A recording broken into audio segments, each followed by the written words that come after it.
kitty.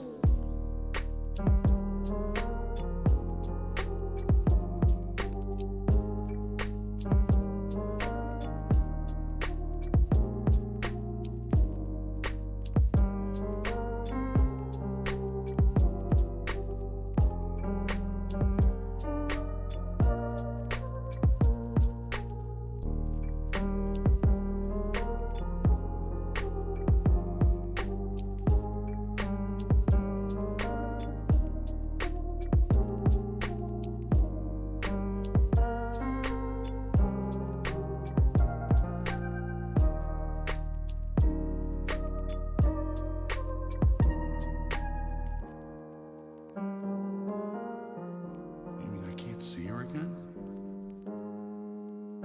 That's the way it has to be.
Hello, everybody. Welcome on in to Five, six, Accursed. seven. Oh, and I actually have to pause that stream. Welcome on into the stream, everybody. So sorry about that delay. We had some fun, funky times with the audio setup systems. And the moral of the story is I hate technology and I'm majoring in it. So, can I get a big hello from all of my players here today? Hello. Oh. Hola. Disorganized and amazing, just like this group. Welcome everybody into Accursed. We are really happy to have you all here today. I need to think. Yes, Accursed, as always, is a horror stream, so be mindful of if you're not ready for that, as this stream will have a lot of horror content, more so than a lot of the other ones I've done. This will also be one of the first few streams I've done that has combat, so because of that, I do ask for complete forgiveness if I'm doing part of it incorrectly, or if you have a suggestion to make it easier, let me know here. Let me know in my DMs. You can get to me on Instagram or Twitter is the other account. Yes, Instagram, Twitter, or TikTok. If you can find the TikTok, I would be happy to have you as I do post Accursed memes regularly. And eventually, I will be posting some just cute animation memes and everything. So, with all of that, players, are you ready to go? Are we? Cash money. Let's get our spooks on. So, if you all recall from last time, a good amount of things has been discovered. For two of you, you've learned a good deal about yourselves and have grasped that something has changed about you over the time of this. Over the time of the 2 years that you guys seem to be missing memories from. However, for three of you, you all have actually managed to reunite in a diner. And as a night sets in on this town and all of the citizens shutter their doors and lock themselves inside, two of you have decided to go out into the night to go on what seems to be a patrol, but you haven't been given much more information. Another of you, who will be getting his own personal stream a little bit later, he had something to come up, but he will be seeing all of his content. He has also decided to go out, but he has not re-met with the rest of the group. However, three others of you decide to shutter yourselves in with the very nice diner people in hopes of safety. Did I get all that right?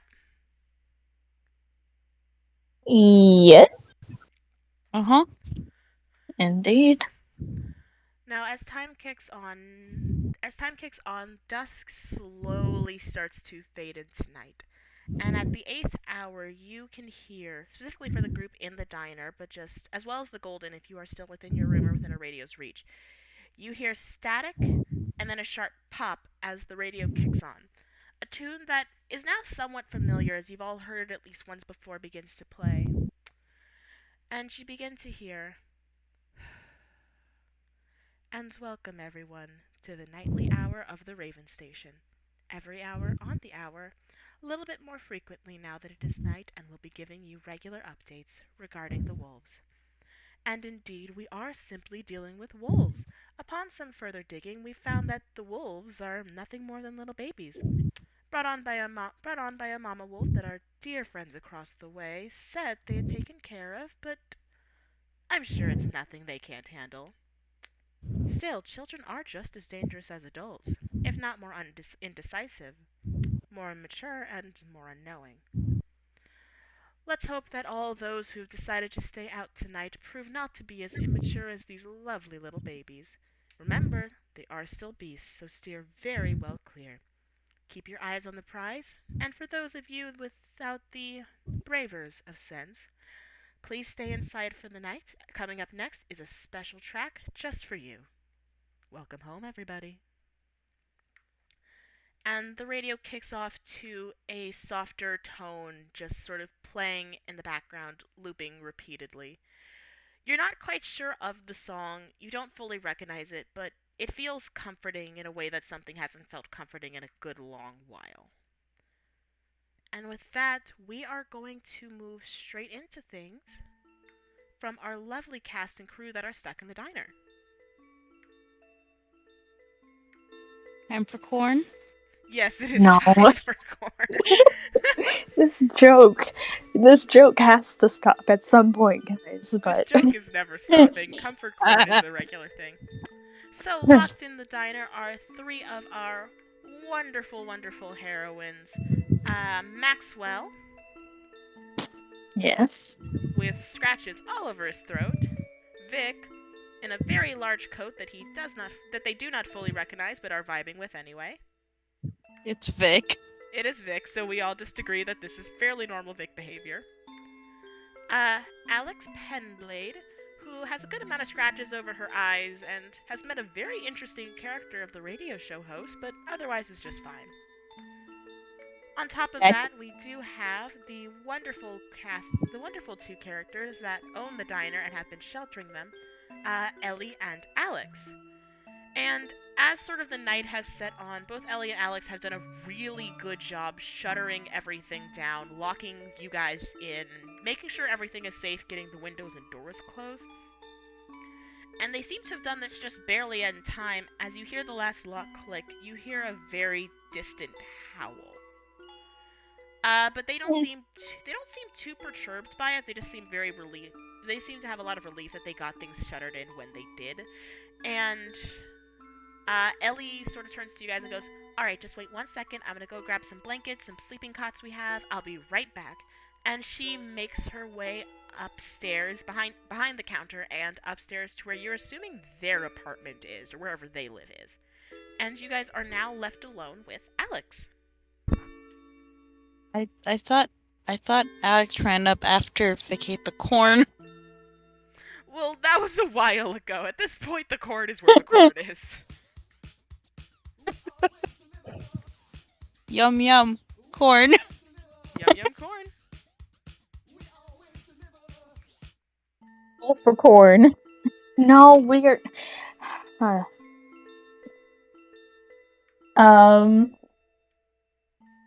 I ask other Alex, is there anything we can do in the meantime? I feel bad that it's just you two preparing for baby wolves? As if somehow that's supposed to make me feel better. Alex sort of leans over the counter and goes, "Oh no, it's completely fine. We've done this before. It's a real easy setup process. We micromanaged most of it. We just put some extra locks on just in case for the night. And don't worry about them. Baby wolves are baby wolves. They're not... Well, look, so long as you don't go messing with one of them, they're fine." And I'm guessing they are not tall because they're babies? Well, I'm sure they're short for wolves.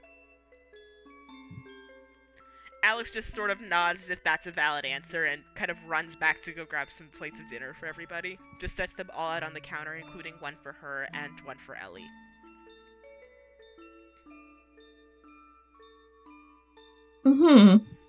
So, do you think it would probably just be best to try the rest for the night, or I do like kind of looking?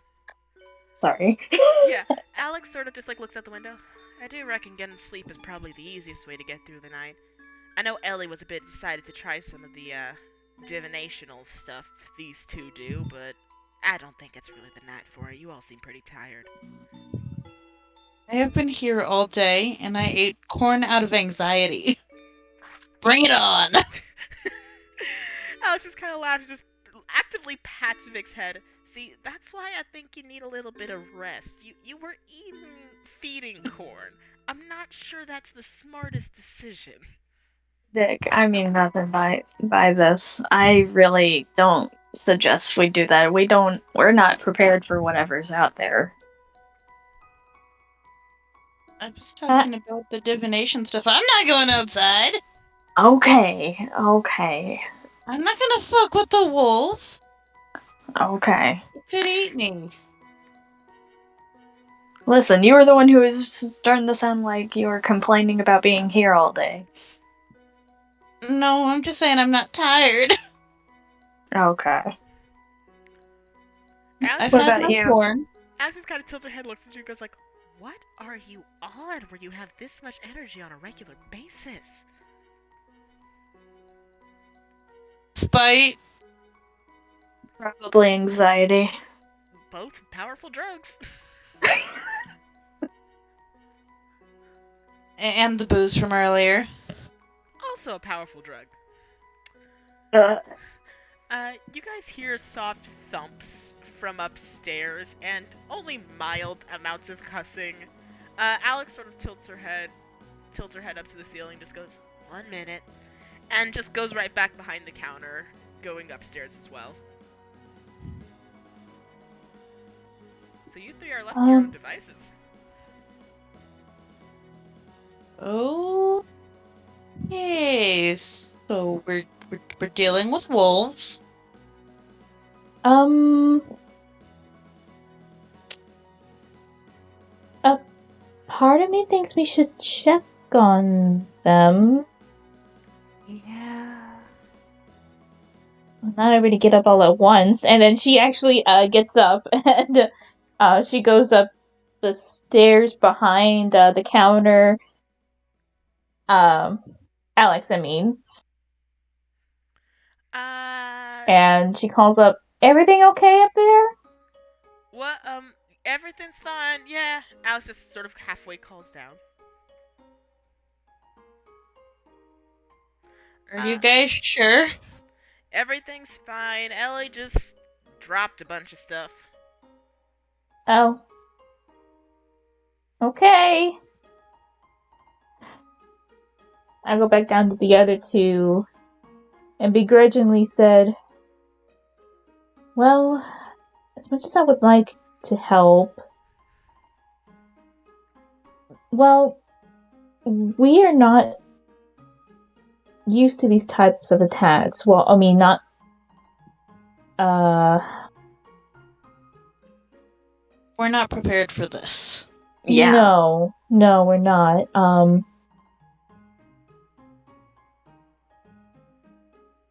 But that does not mean that we can't do what we can, and if the best we can do is rest up, especially after the day that we've had, I do think we should take it easy and who knows, the wolves may not choose to attack the restaurants, or maybe we can hunker down and find a nice closet to hide in.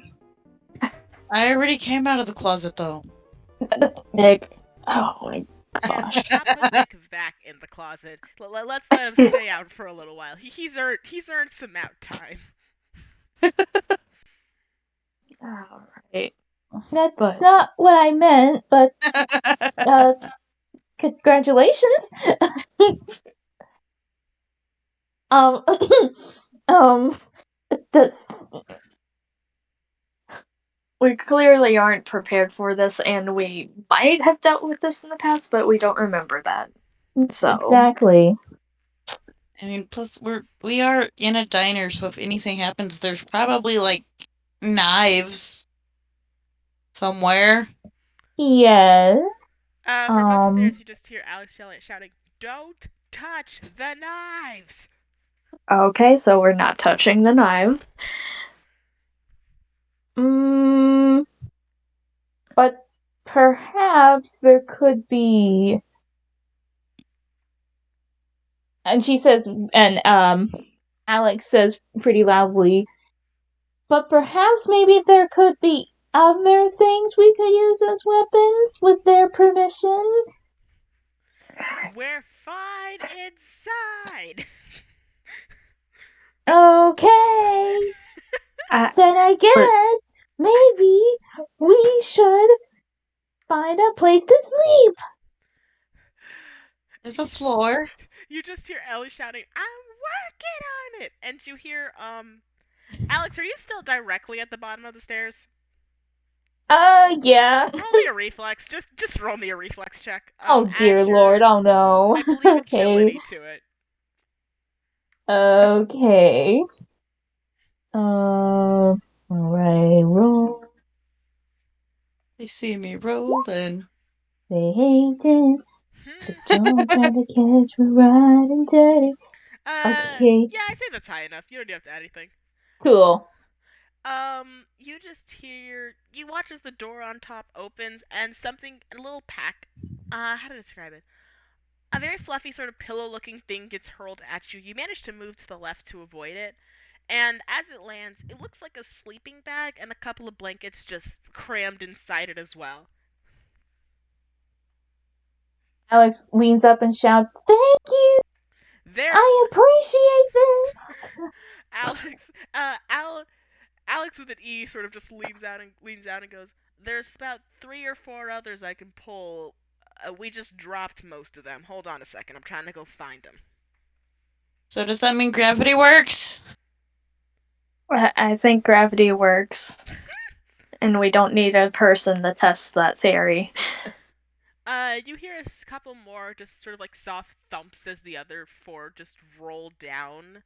There are 4 little bundles in total. Most of them actually have a sticker on them that has your name. Oh.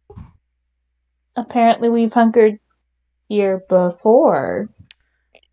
Yeah, That doesn't surprise me. yeah. I'm apparently very well known here. As you guys come down with that, Alex comes down carting a kind of small looking suitcase and just pushes it behind the counter. And Ellie comes down carting another small suitcase. This one she pops open and just starts removing cash from the tills, loading it up, and just doing a personal mental count of it all. The other one Alex doesn't touch, but both of them sort of look at you guys and just motion for you guys to grab the ones with your names on it. Maxwell just goes and grabs his labeled little pack. Mm-hmm. So does Vic. Only a perception on these. Oh boy, here we go. Like, I'm under the impression you guys have opened them, so just roll me perception on them. Alright. Okay.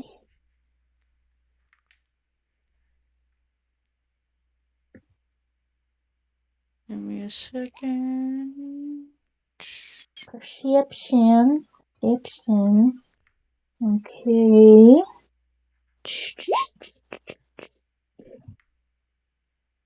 Oh, +4, so 14? Yep, so that's a 14 and 18, and then Maxwell. Get into it.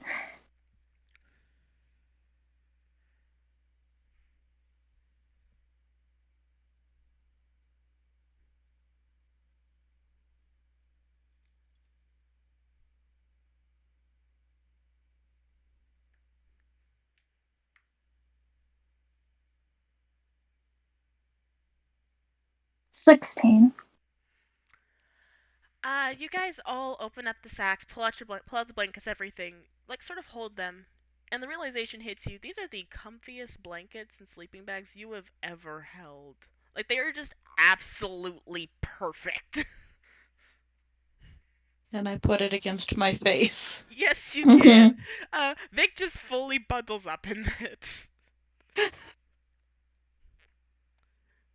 This is just the softest thing and the most comfortable thing you have ever held in a very long time. It has been a very hard day, and this is helping a lot. Well, It's damn, so if fluffy, I'm gonna die. if whatever's out there wasn't convincing enough for me to go to sleep now, I think this might. Uh-huh. Ellie and Alex Ellie and Alex look over motion. Just go ahead and go ahead and pass out anywhere. We'll wake you guys up before everyone else comes, just to move you guys to a different room. Just go ahead and pass out for now. We'll watch over and just finish up some things. Nothing like 3 corpses in your dining room. Oh my There No, have there are no gonna be no corpses. No corpses, no corpses. Hey, you guys are some very friendly corpses. I do not mind. Oh gosh. Yay!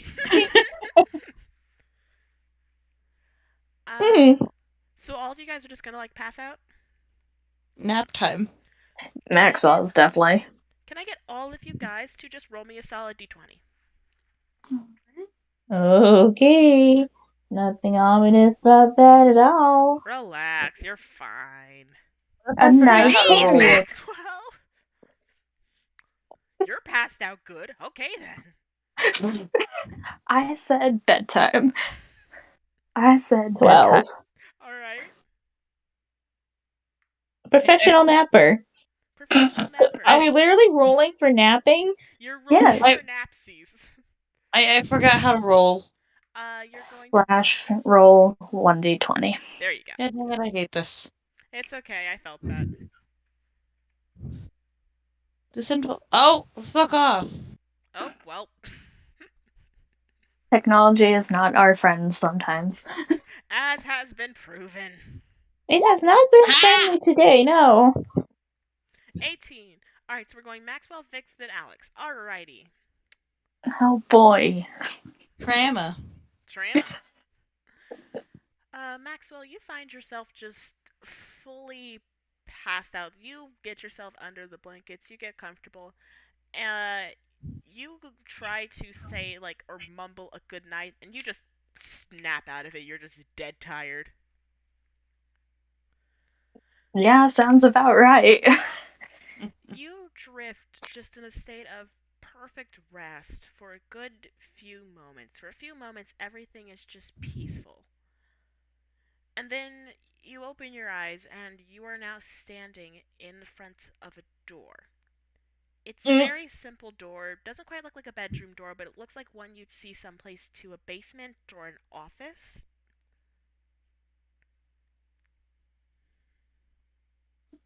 Maxwell's just gonna open it and just look inside. Are you trying to stealth this? I think it would be more so like casually. Like I don't want to say it's like very loud on purpose. It's just like casually like walking up and just trying to open the door.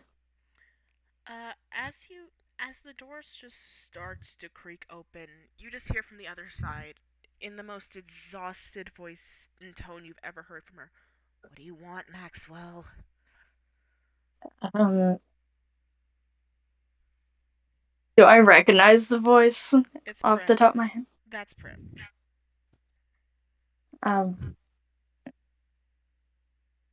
I'm sorry. Are you okay? I Maxwell, you know I'm working. I'm just trying to finish this, okay? You sound exhausted. Are you sure? Have you walked into the room? Probably by this point he's stepped into like the actual doorway now. Stepping into the doorway, you see Prim sitting at a large folding table that is covered end to end with books and papers. A good portion of them are on the floor, some are pinned to the walls. All have a very frantic scribbling over them, except for the ones that are directly in front of her. She's holding her hands in her face and just rubbing at her eyes and temples, and her hair is significantly shorter than you've ever seen it, but she still is attempted to pull it into her usual hairstyle. It clearly hasn't worked, though. And she's just sitting there chanting over and over again, just, it's fine, it's fine, it's fine, I'm just busy, okay? I'm just busy. What are you what are you working on? Can I roll perception of like what else I might take note of? Go for it. Okay. Let's say if you get a 15 or higher, you get to pick two things in the room to take a closer look at. 10, if you roll a 10 or higher, you can pick one thing. Anything lower, you can't.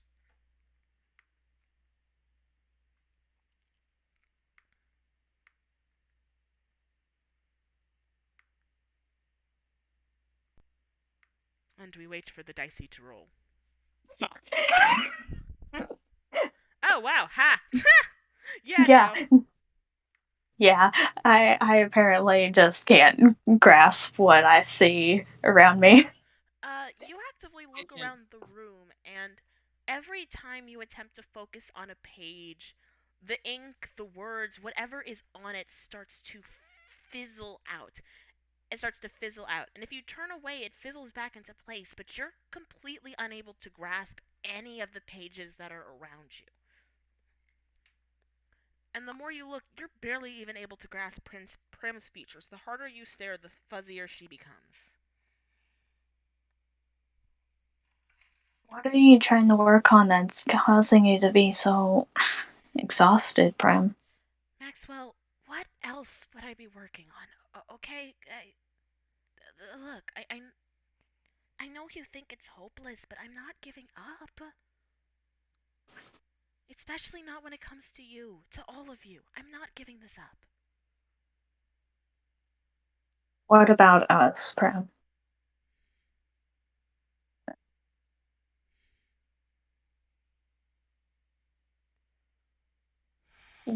I know you don't like to give up on any of us, but what exactly? I'm not losing you all, okay? I'm not letting you all become that. I don't care how much you say you've accepted it. I don't care how much any of them say they've accepted this, okay? I don't care how many times he says it's pointless and there's no other options. I don't care.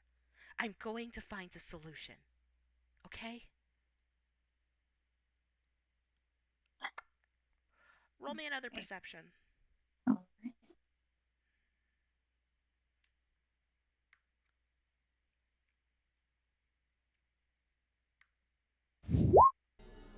13. As she's saying this, she just stands up from the desk and slowly starts to move back towards you, walking in your direction.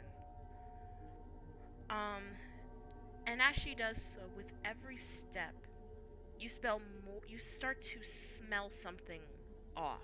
It smells singed. And with each and every step she takes, that smell just becomes worse and worse. And in your mind, you just hear a very sad, sorrowful, and soft song begin to play until she's directly in front of you. And she just stares you down, near on the brink of crying, and wraps you into the tightest hug she can manage. Maxwell is just gonna hug back and be like, hey, it's gonna be okay.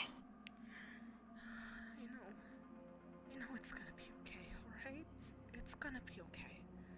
I'll make it okay, I promise. I know it's You my don't fault, but I'm going to you, fix this.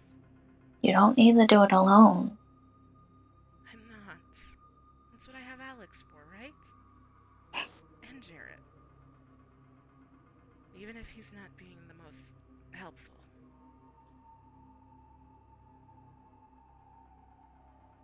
We're all gonna be there for each other, okay? At least try to be. Promise? I promise. As you say promise, she slowly looks away and looks back at you and just grins and says, liar. And your What? mind fades back into that infinite calm, resting place. You fade right back into sleep.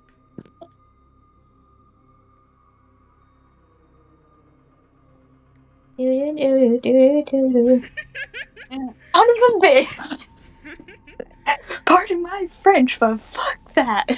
Let me see. Vic, you are next in order, right? Yeah.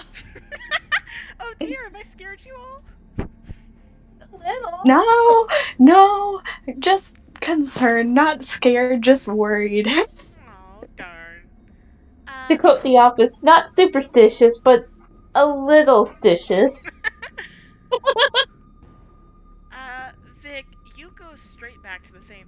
You're almost in the exact same position as Maxwell in the beginning. You get that blanket around you and you pass out so hard. Ellie actually has to catch you and put you on the ground to make sure you do not bust your head open a secondary time. But as soon as you pass out, you just hear, "Oh shit, you okay?" Like, uh, yeah, I think. Ugh, that was a big one. Here, hold on. Let me take. You feel a pair of hands. You actually feel two pairs of hands grabbing yours and pulling something from them.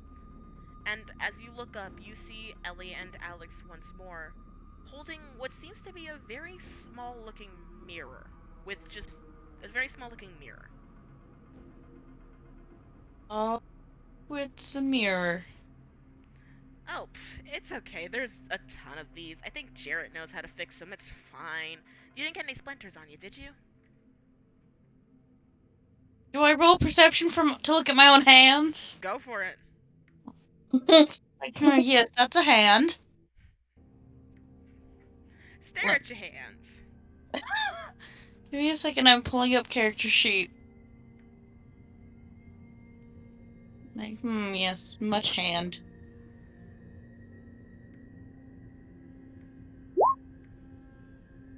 How much hand we seeing? Ooh boy, 8 whole hand. Oh boy, 8 hand. You stare down at your hands, and in a very similar way to Maxwell's, but not as much, the harder you stare, the more fuzzy the details become, but while nothing seems damaged with your hands, something does seem off, and you're not able to quite place it as your brain is still ever so slightly hazy. Did I try heroin? That is not the first time you've said that one to this. Alex, could you just go and grab another mirror real quick? I'll be right back. I'll just stay here with Vic and make sure everything's fine. Alex just nods, grabs up the mirror, grabs up a couple of shards from the ground, and goes upstairs, you presume. And Ellie watches and then leans in very close and goes, "So?" So what? I have hands. Did you see her, Vic? See who? Come on, last time the mirror broke, you said you were able to see her. And last time you broke the friggin' board thing in half, you said you were able to hear her for a few seconds. Could you do it again this time? I have no idea who you're talking about. The only hers I have seen have been you two and the other Alex. What? Come on, you've had to have seen something. You spent this long looking for her. Who are we talking about right now? There have been multiple girls that I came to this town with. Your love, Vic. Come on. Oh. Look, I promise I'd help you with this, but you gotta be more honest with me about this. Come on. I can't keep Alex off the trail forever. I haven't seen her still. I still miss her. Still no. It's alright. It's alright. Look, I think I know a better incantation this time. It should work a little bit better in focusing whatever it is you're able to do, okay? Mm-hmm. Hey. Ellie just grabs both of your hands in her own and squeezes them. Just goes, hey, look, it's gonna be okay, I promise. You're gonna see her again. I remember when I got separated from Alex for a bit, but I found her. You're gonna find her too. I promise. And Vic gives I give a slight smile. Don't worry about it. And she just pats your head very gently, and you two fade off into that same sleepless daze.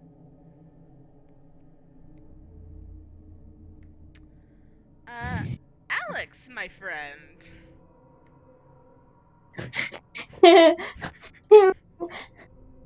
I'm scared. Okay. It takes you actually a little bit longer to fall asleep than the others. It might just be stress, it might just be that your mind is still running, but you actually have time to bundle yourself up, scooch all the way into the sleeping bag, and it actually takes you a good couple of minutes before you finally drift off to sleep. And you are awakened immediately by a very sharp flick in the middle of your forehead.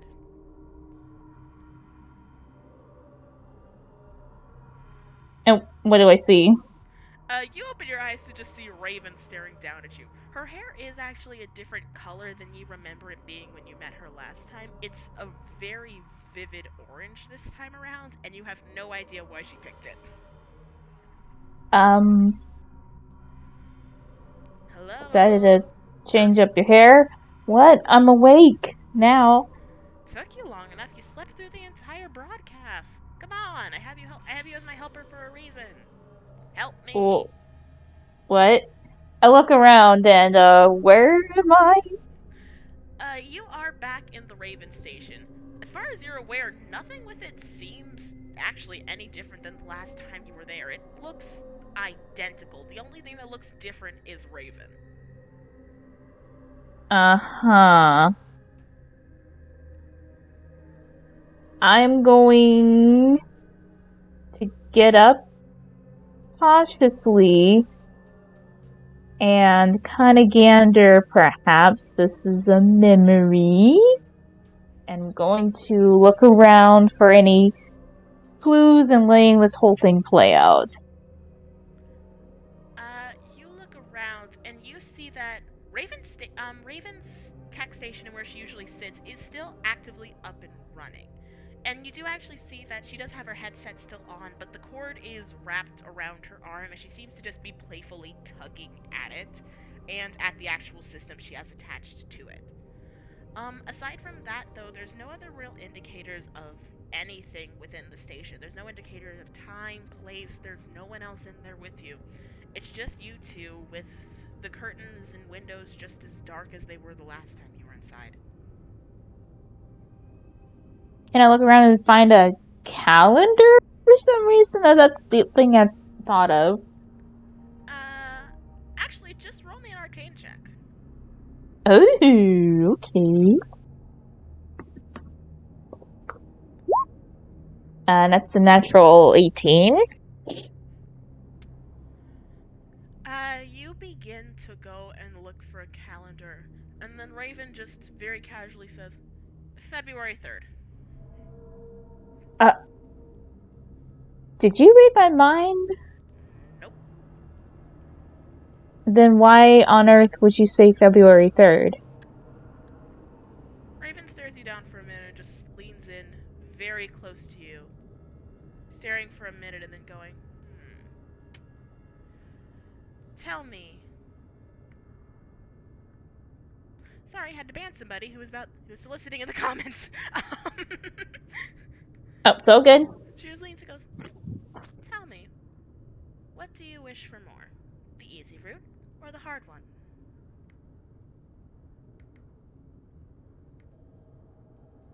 And Alex stops herself from asking what she means by that and decides to respond with a question. I want the path that will give me the most answers. Easy or hard, I'll take what I can get.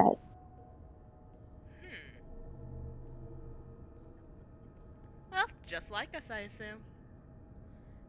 Raven slowly twists her head to the right, and as she does so, her eyes slowly start to look more and more like yours as she just stares back at you. But I don't think you're ready to listen.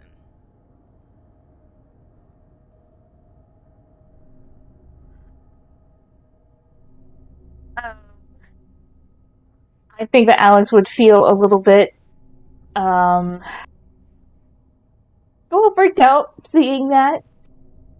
But she kind of takes a deep breath in and just exhales her anxiety away. It's not the strangest thing that she had seen. As you do this, And this raven with your eyes just watches you. In the same way a bird would stare down either a prey or something it's curious about, it does nothing but stare you down, just tilting its head left to right and back again.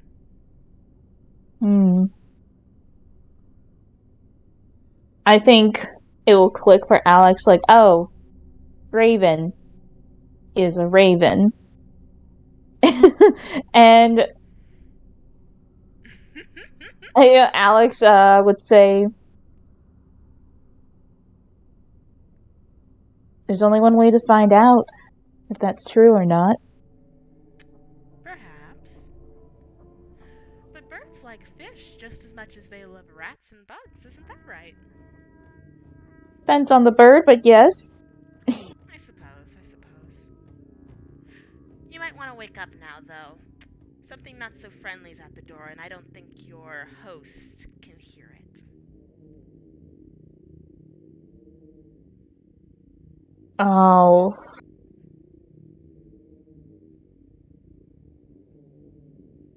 Go on. I'll see you later, if you wish to speak to me again. She raises up her finger to Raven and she says, "Rain check." And then she chooses to wake up however she can. Uh, as soon as you say rain check, the the raven just starts cackling, and you wake up with her laugh still ringing in your head. It feels a mix of familiar and ominous in a way you can only think to associate with her and other members of your family, ones that only ever mildly off put you no matter how close you are to them. And outside the door from where you are sitting, you don't spy Ellie and Alex anywhere nearby, but outside you hear the sound of nails grinding themselves against the door.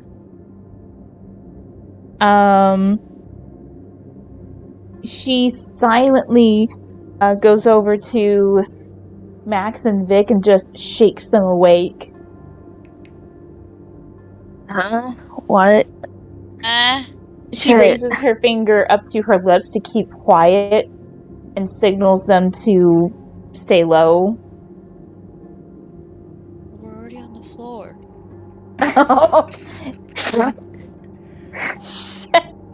Sorry. Vic, I adore you. Considering I'm in my notes, I'm writing Alex basically says, "Wake up, bitches." Yeah. The scratching at the Alex door. just signals like a cut it out signal and she points towards the door. The scratching on the door becomes more and more persistent, and behind it you can hear a very slight gurgling sound, creaking its way as the nails and scratches continue. Is this how we die? No, it's not.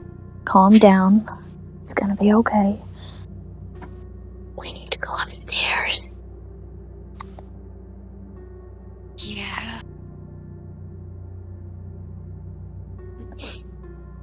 Alex is gonna try to make her way toward the stairs behind the counter. Is this a stealth? Yep. Everyone or just Alex? Just me for now. I don't know what the other two were planning on doing. Alex, attempt to stealth. Oh boy.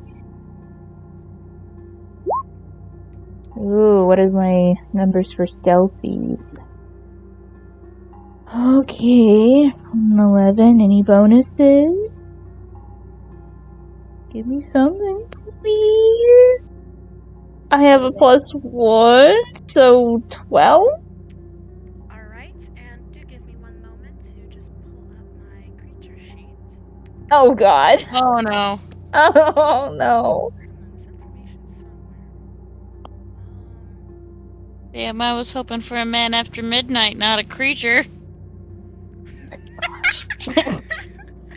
I mean, hey, maybe it is a man after midnight. You don't know.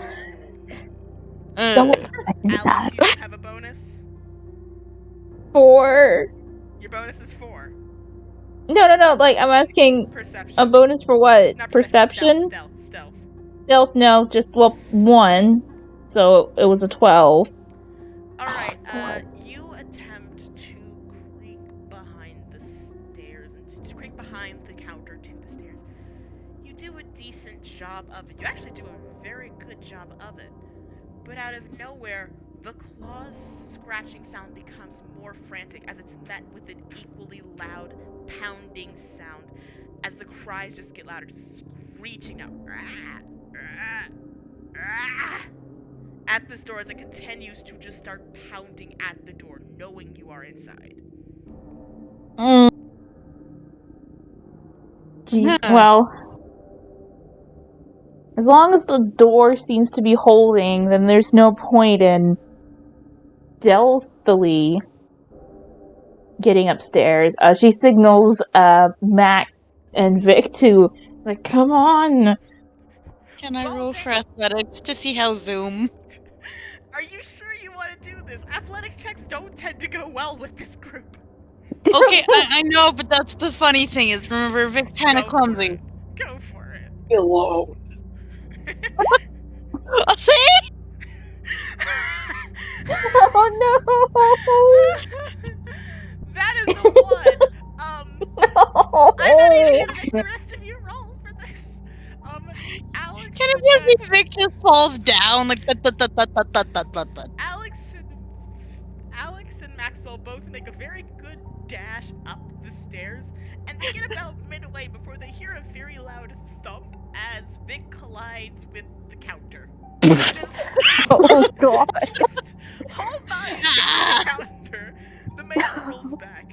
At this point, the creature outside is now just banging on this door even harder, but at the very least, whatever sounds that was did seem to get one of the two's attention, as Ellie just throws open the door and screams at Alex to follow her. The two follow, and Alex reaches for the briefcase container that is behind the counter, pulling it up front, and just waiting, holding her hands at the latch, waiting to pop it open. Ellie goes straight at the door and leans her back against it, and tilts her head against the door, and she sits there for a very long moment. You can sort of hear and almost see the wheels in her mind turning as she just sits there against it. And, Alex, can I get you to do another arcane check for me? Okay. His attention getting like Vic hitting the counter. 13 plus. Yeah, don't only. 15. 18.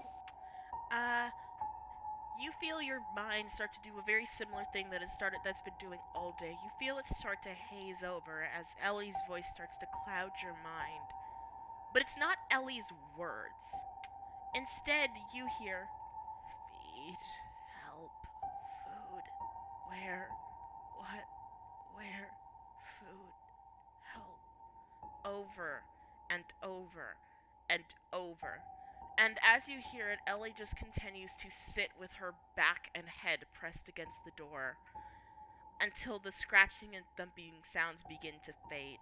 And equally, the voice starts to fade out of Ellie's mind as you can hear some sort of shuffled thing moving past the doors and the windows. Its body actively blocking part of the light from the windows, and you cannot see what this creature is clearly, but you just see this huddled, shaggy form limping its way away from the diner. And as it slowly crosses all of the windows, Ellie just guts out a sigh of relief, straightens her back up again, and goes, "Okay, you all are sleeping upstairs with us. Let's go. Pack your stuff. Let's go." Oh. And just shuffles you all upstairs in a very maternal fashion. Fine by me, I guess.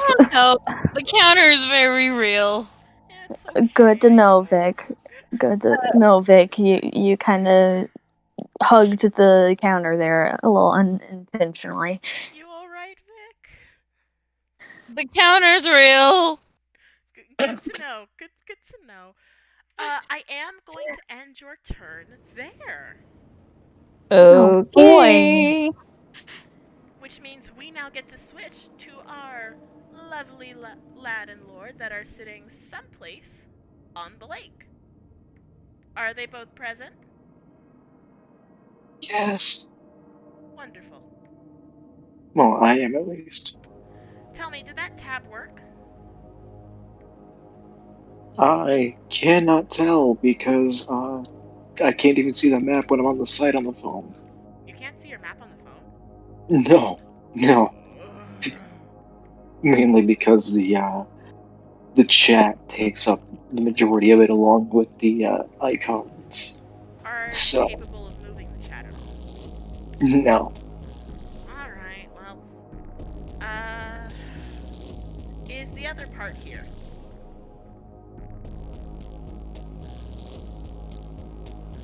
Oh, Glencia. I am here. There we go! Can you see the map?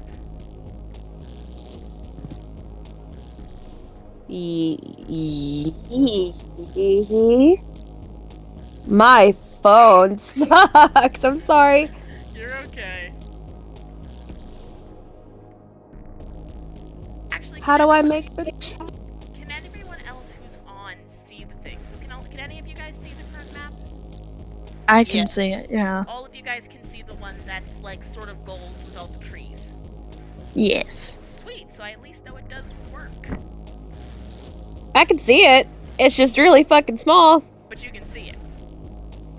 Yeah. Bare minimum achieved.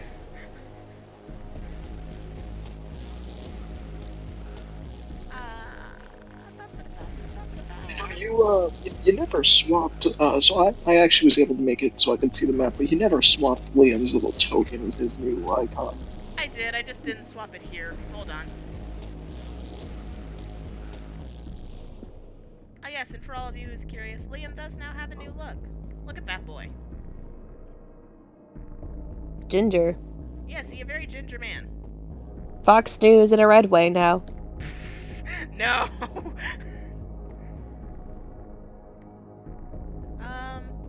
It doesn't have to be perfectly lined up. I don't care that much. It's fine. Now you all remember where you were last, right? Vaguely, yeah. Well, allow me to provide a reminder. Liam got his shit rocked for picking a fight. Oh my god, yeah.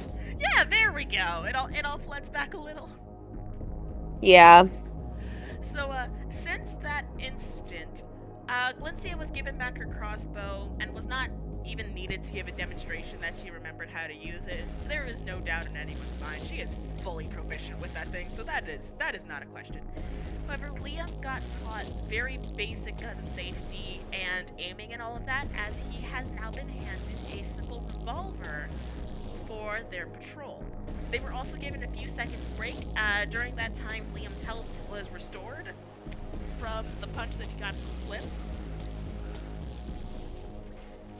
And you guys do meet up with Slim a little later that night in the same warehouse. You're actually escorted down by Willis, who takes you all the way down. It takes you all the way down. He sort of just points to where Slim is, and then proceeds to bolt off in his own direction, not wanting to get too close to her, clearly sensing she's already upset. And as she sees you two, she just glares and waves you both to her. And I will give you both the caveat: it is about 9:30 at night, so it is fully dark outside. No, I'll give it 10. It's about 10 o'clock at night. It's fully dark outside.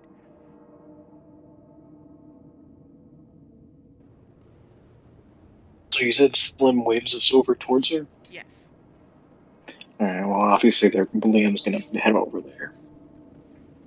Mumbling and crumbling to himself. Well, there's the Glyncia is just gonna be like, "Hi, Slim." Hello, Glyncia. I thought you two wouldn't make it. Nah. Yeah, well, I didn't want to be here after, getting knocked on my ass. Something you Oh my god, you admitted it? deserved. I didn't deserve that. Careful. Oh. Careful. I'll do it again. Oh god, not again. You know what? I don't want to risk it. Exactly. Right, here's how patrols work. The fucker upstairs doesn't come down for them. That's a base rule. I report what happens to him, but he doesn't come down.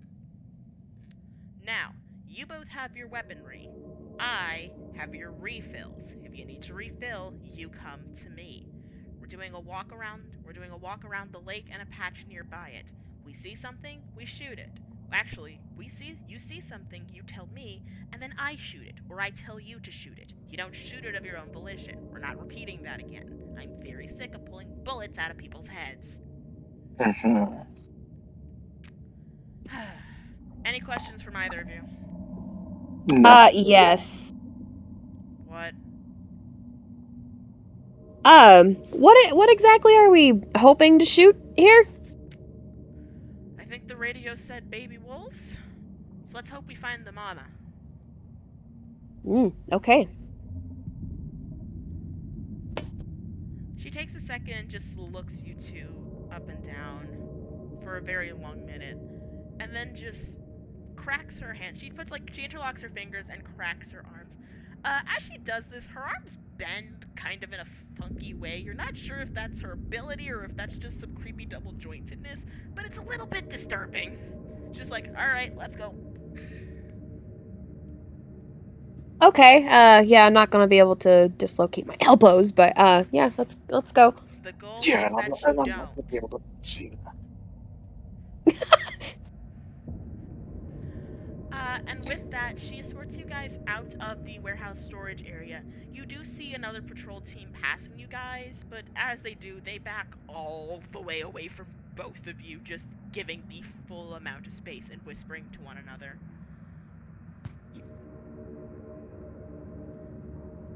The first part of the walk is almost completely silent, actually, until you hit about this lake area. It's at this point you see the first true path that isn't a road. It branches off a bit, but part of the way where it's branched off has been blocked off by a bunch of reporting devices and everything, and just tech that has been dumped there. You're under the impression that was used for something at one point, and now they don't really feel the need to move it, so it stays there.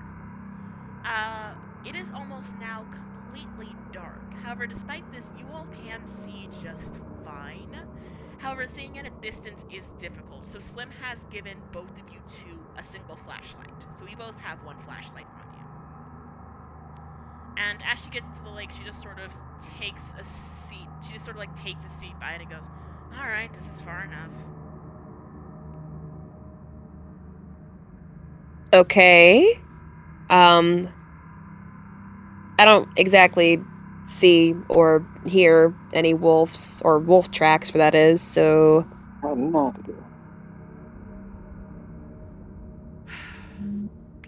You both can't actually be that stupid, right? Yeah, we're not hunting we're wolves, not. are we? Yeah, we're not hunting actual wolves. No shit. What Oh are my they? god. Just what are they? They're... I believe the term your little fucker friend likes to use is anomalies.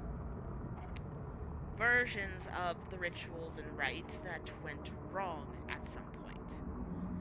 Now, if the reports are calling them wolves, and specifically baby wolves, they're fairly low level. We don't have to worry about anything. But if we can find the mama, we can keep them from coming back so we can find a bigger target. And let me guess, they're calling them wolves as to not scare everybody away, right? More like an open secret. Everyone knows what the things are. They just don't like talking about them. Not like they can actually do anything about it either, so what does one And do? have you called any specialists to try and contain these anomalies? You know, secure them, contain them. She just sort of turns and gestures to the entire facility. The fuck do you think our job is, huh? What? Well, yeah, I meant like professionals who can secure them, contain them, protect them, just to study them. That's us. See? One of you is smart. Good job. She just very But- mockingly pats you on the head. I am okay with this. Just But accepts your fate if of we're head going pats. to, if we're hunting them, we're going to be killing them, correct? How can we protect them and contain them if we're killing them? It's a little bit more about protecting ourselves. Also, you don't actually kill the things, you just put it down enough where you can pick it back up and drag it. Tell you what, you guys survive this, I'll show you where we keep them. Deal? Oh, sounds like a plan. Great. Now we have a goal. Actually, she stands back up again and stretches. Tell you what, either you two kill 5 babies, or you two find the mama wolf, and I'll show it to you.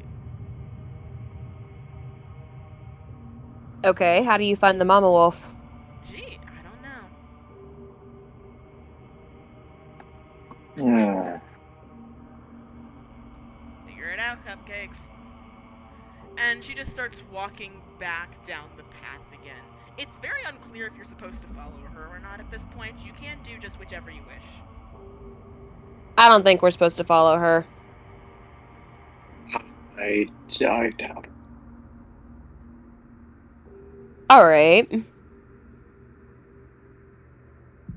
So we have But flashlights. We have... these, abilities that we've unlocked, What if our abilities draw them in? yeah, yours would be more useful in this situation. Yeah, I don't think I wore fireproof clothing. See if you can, project the flames instead of just setting yourself. Well, you have to make me think about something I fear to make it happen, because I don't really know how to make it happen yet. After all these years of knowing you, I don't actually know what you're afraid of. You don't remember what they talked about before? Oh God, no! You act like I was paying attention. Oh my god. Yeah, you just probably weren't paying attention, and then you saw me combust, and then you fainted. Makes more Yeah, pretty sense. much. I mean, what was it? Like a fear of drowning or something like that? Yeah, Well, it's... just how about this? Think about, going into the ocean, going for a swim. A wave comes, washes you over, pulls you under, A and twig then snaps the behind you. and Oh my god. By the way, you are so not scary. Aww. Thank you for trying, though. Mhm. What? Something snapped behind you. Yeah. Yeah, no, I heard. Here, turn your flashlight on. You start to hear very quick footsteps just running through. By the way, this field is just sort of covered with a very high level of grass, but it is all very much dried out with time. And as it goes, you just hear something scuttering through it at a very inhumanly fast speed. Okay, I think that's a baby. Yeah, seems like it. Okay, crossbow, I am loaded. Do we even know where Slim went? We're supposed to go back to Slim for refill on ammo. So Slim's gotta be somewhere nearby. I have no idea where she went, nor do Roll I an care. investigation, and then one of you roll a perception. One investigate, one perception. Pick who does which. I'll do perception. Alright, I'll roll for investigation.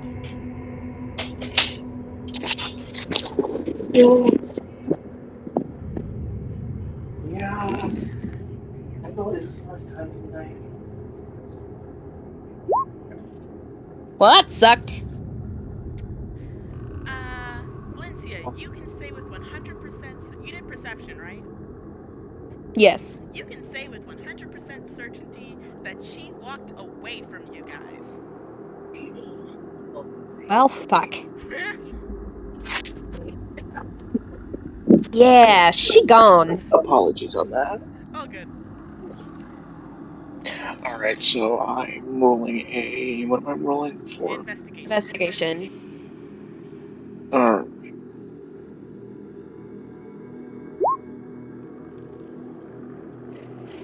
Oh, my roll go okay. through. Very nice. That's Oh, 22. would you look at Uh, so as Glyncia just says, yeah, she's gone, you shine your light in the direction of the noise and are met with this horribly deformed, blackened figure. Okay. Okay. That is terrifying. What's your weapon again? I just have a revolver. We're fucked. Very Okay. specifically, Liam, you have 6 shots. Glyncia, you have 10.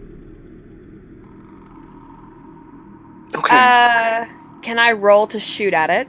I don't know what that is. First you two do a perception check, then shoot at it. Or shoot at it first, whichever you think is more fitting.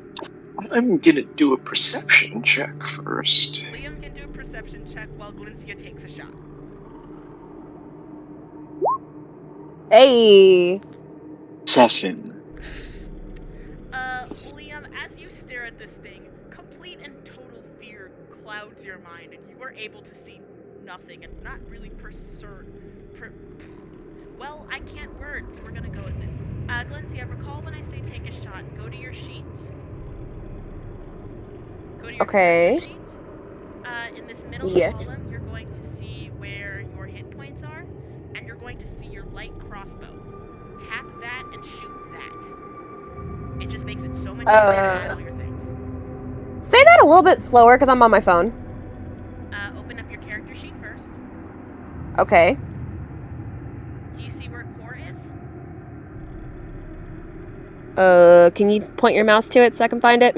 See this middle column right here? Yes. See. See what's directly below it? Why is this so hard? Hold on. The mobile version's finicky. I don't see the word. Yeah, that's why for my character sheet I use the app. Yeah. There's a fucking app? We will have that argument in a bit. Do you see current hit points? Yes, I see that. Alright, do me a favor. Scroll down Mhm. from current hit points until you see hit dice and death saves. Do you see those? Yes. When below it, you're going to see where a bunch of weapons are listed, like a longbow, a battle axe, and a light crossbow. See all those? Yes. Click on the light crossbow for me. And then submit. Public roll. Did you click it? I clicked it and then it says input value, whisper a public roll, and then click submit. Public, and then hit submit. Oh, it went whoop. That is a 9. And this enemy type... Ooh, you just barely missed that armor class. Okay, and how good I am with a bow doesn't add to that or anything? That was added to it. Oh my god. Okay. Efficiency and everything got added to that instantaneously. As Liam looks, he is completely overwhelmed by fear as he just stands there paralyzed. Lindsay, you have enough reaction speed to at least raise your crossbow and take a shot. But as you do, you actively aim for this thing's head, and as you shoot for it, it tilts its head all the way to the right against where you assume a shoulder or something should be, and you hear a very loud snap as it does so. Okay, fuck. Okay, I don't really know what I'm shooting at, so, Liam? Yeah. We need to run. No, I cannot move. I don't know if I'm strong enough to pick up Liam. Liam's pretty big, isn't he? Yeah, Liam's pretty big. That would be a hell of a strength check for you to pass properly. I don't know what other option there is besides, like, Galencia combusting with fire again because of fear. You are free to try anything. Also, if you look at the map, you'll notice I put a ghoul down. I'm just using placeholders. This is not what the thing looks like. I just thought it looked decent enough to use. Continue. Aw, I see. Okay, yeah, I'm gonna go with that approach. Maybe Galencia, because fear is a trigger, the fire comes out. Make an arcane check. Alright. Just, is that a roll d20? You're going to roll a d20, and then Valencia gets to add... 7. Hell yeah. Oh. Ooh. Yeah, that works. So remind me, you are terrified of this creature, right? In what exact sense? Yeah. In a sense of I'm afraid of, Liam getting killed because Liam's frozen. So protective stance, I guess. Okay. As your shot misses, you take a step back. Liam states what he states. And Liam, you feel every nerve in your body start to heat up. Not in a dangerous sense, but just in a very warm and comforting sense. Your body becomes very warm. And as that creature shrieks in abject pain, from its form, 2 arms that are just equally as blackened rise up and start to claw at its face and chest as it staggers and screams and starts to cough up smoke from its lungs. Holy shit. It continues to Um, just stutter around like this, opening its mouth as it continues to cough out. You see the inside of its mouth is bright red, like a baby bird, slowly heating and blistering until the creature falls over dead. okay, that worked. Glince, what did you do? Fire boom boom from the hands, go whee! God, I wish I could shoot fire like that. I like your power better. At least you don't, have to deal with blisters. Fuck my hands. Oh, your hands are fine at the moment. At the moment. At the moment, your hands are fine. Both of you roll me a perception check. You get advantage. Because I'm going to say that the current fear you're under is enough to heighten your senses. Okay, so you said that we get an advantage for heightened. So that's what? Honey! So that's what? Rolling perception twice, taking the highest value, right? Yes, roll twice. Glyncia, roll again. See, that's a 14 Glyncia, I'm begging you, roll again. and a 13. What? Oh, I was just gonna take the 14 and the 12 for that. It's just easier just to do both the pairs. Oh, okay. Glyncia, I need you to roll again for me. Thank you. Whoa. Why is it killing me? Glyncia, you are in a little bit too much abject horror at what you've just done to notice anything around you. But Liam, you hear a very similar cry to the one that creature just made to the left, right, and back of you. Shit. Hey, Sia, I think we might be surrounded a little bit. Okay. The fire boom boom thing. Is there any question for you, Prim? Is there any residual fire on the ground near the monster that just got killed? So, as far as you are aware, that monster was never externally on fire. Nothing externally lit up. Okay, then never mind for my nice creative plan. Good luck. Arson. Creativity. Quick question. Go for it.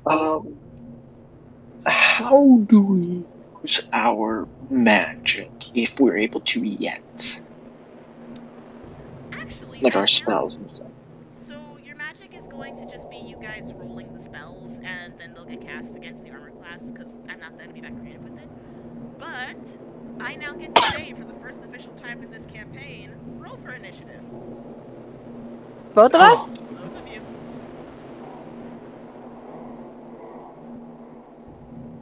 Alright. That's not bad. We have a 16. We have a 16, a 10, an 11, a 2, and a 15. So it goes...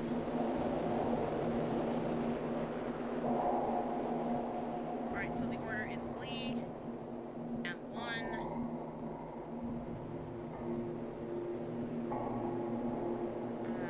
M2, Liam, and MM3. That is our current turn order.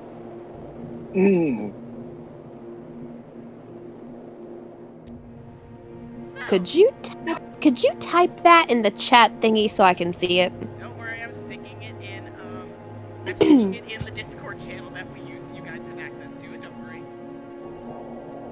Okay. So, with that, and with the sounds Liam hears, Liam does get to see it first, but Lyncia, as I have put you on the right, you see it first. To your right, you see a very similar creature saddle itself up next to you on the right. It is about 7 or so feet from you, so it's a little bit of distance, but not enough. Behind you, there is another creature about the same distance, and directly in front of you, blocking your only path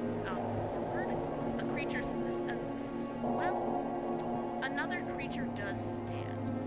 This creature looks very different from the others. If you want, you can roll a perception on all of them to get a better look at them. Both of us or just one? Both of you. Tell you what, I'll take the highest.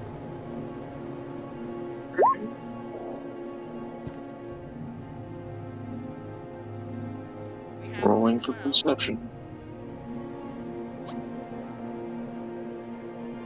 And a 7. Remind me, what do you guys add to your stats? For perception? Yes. Oh, my perception gets added automatically when I roll. And Glensia adds a 3 onto her, so 15 is still passing. So, Liam, point blank, you are still too shook with fear to really successfully notice anything about what's around you. You're still processing the fact that you are surrounded as of the current moment. But Glensia specifically, as you look at the one that is behind you, that is both behind you and right beside you, you notice that to a level, the creature appears humanoid. Not correct, but humanoid. Its legs are bent in at a horrible angle, and the feet seem to splinter apart something close to birds. Its entire body is hunched over and into itself, so that at a distance it looks like it's a solid silhouette, but really just appears to be a blackened husk. The closer you look, you do notice that there is a head that continues to twitch back and forth, rapidly switching direction to look between you and Liam, then its fellow friend, then behind. And you hear a very dull, crying, gurgling sound coming from each and every one of these creatures.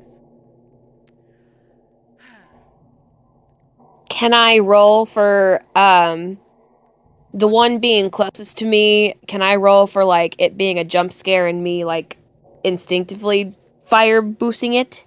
So I will have you do that. I had one more to describe though. Okay, go ahead. And then I do also need to explain how each turn is going to work. The one farthest from you, though, it looks very different from the others.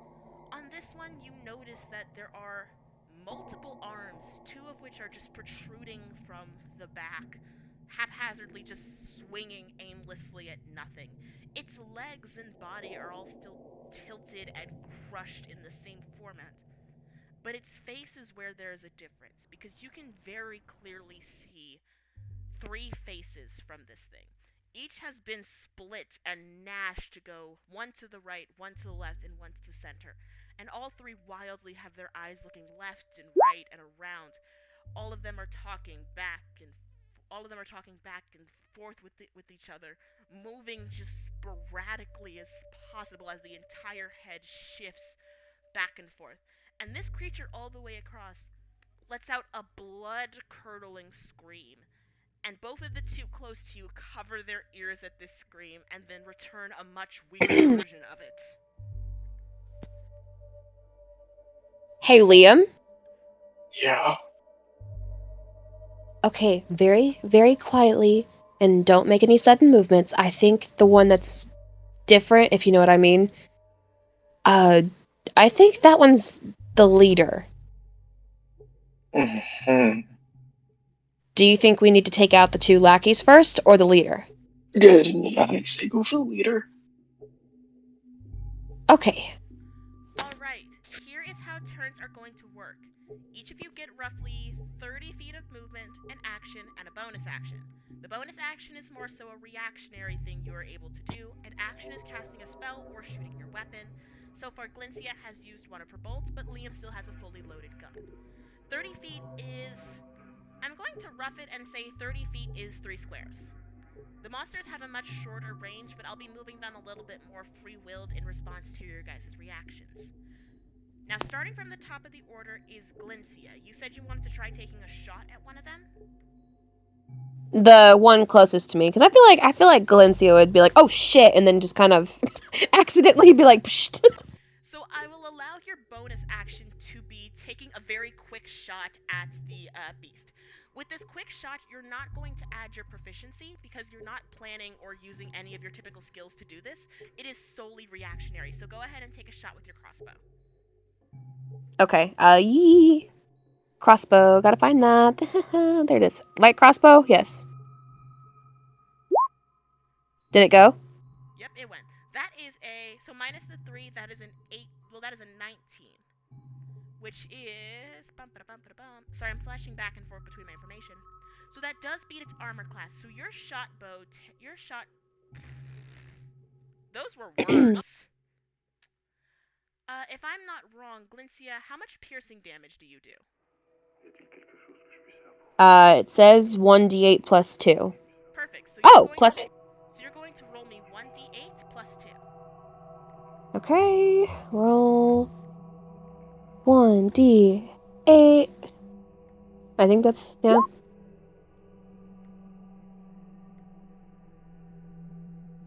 So 7 then? That is a 7, which is... Ha! Yeah, no, that works. Yeah, that works. Is that a good reaction or a bad reaction? So your bonus action, you level your crossbow as just sheer panic and take a shot. Very luckily that Liam is not on this side of you. By the way, you're very lucky he's on the other side of you. You take a shot and nail this thing directly in the head. And as you do so, it reaches up to grab at the bow, to grab at the bolt that has now lodged itself in its head. Its whole body shakes as it does this, but it doesn't actually make any effort to remove the bolt. You now have an action, and if you wish, you can move anywhere you deem fit. Liam, I think our weapons are pointless. Oh, no. You very clearly did some damage. It just doesn't seem to care. You hurt you hurt the... I will give you that. You hurt the thing. It just doesn't seem fully aware of the fact it's been hurt. Oh, no! That makes me feel sorry for it.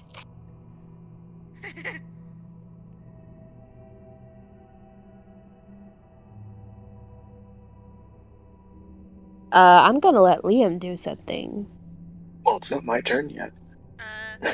Well, Cadence, you actually still have an action and a movement, so do you want to just forego those? Because another action can be you shoot the crossbow again. Yeah, let's go with the crossbow again. Alright, shoot your crossbow again. This time you will get your proficiency.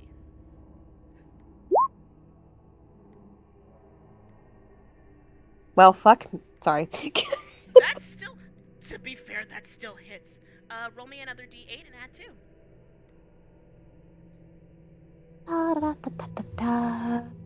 Roll 1d8. Boop. And then plus 2 is 5. You take a second shot at this creature, and this time the shot pierces it directly through the chest, and where you'd assume on a human a heart would be.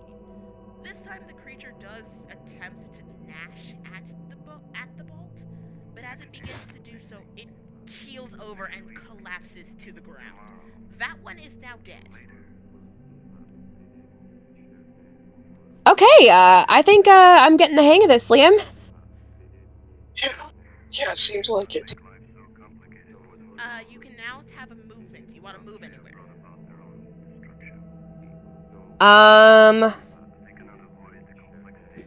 Well, even though we said we were going for the leader, I kind of took out the one that was on the side, so... does Liam want to go for the other lackey, or the leader? Why don't we go for the other... You know what, let's go for the other lackey. Okay, then I'll probably just, like, swap places with Liam and put Liam more closer to the lackey and me closer to the leader? Alright, so you're going to move to this side of Liam. So now you are now closer to this monster than this other lackey, and you are now to the left of Liam. Do not forget this. Left of Liam, got it. There we go. Alright, next turn is Monster 1, which you killed, so you know what, it's fine. The next turn does go to Monster 2, this one that's closest to Liam. So...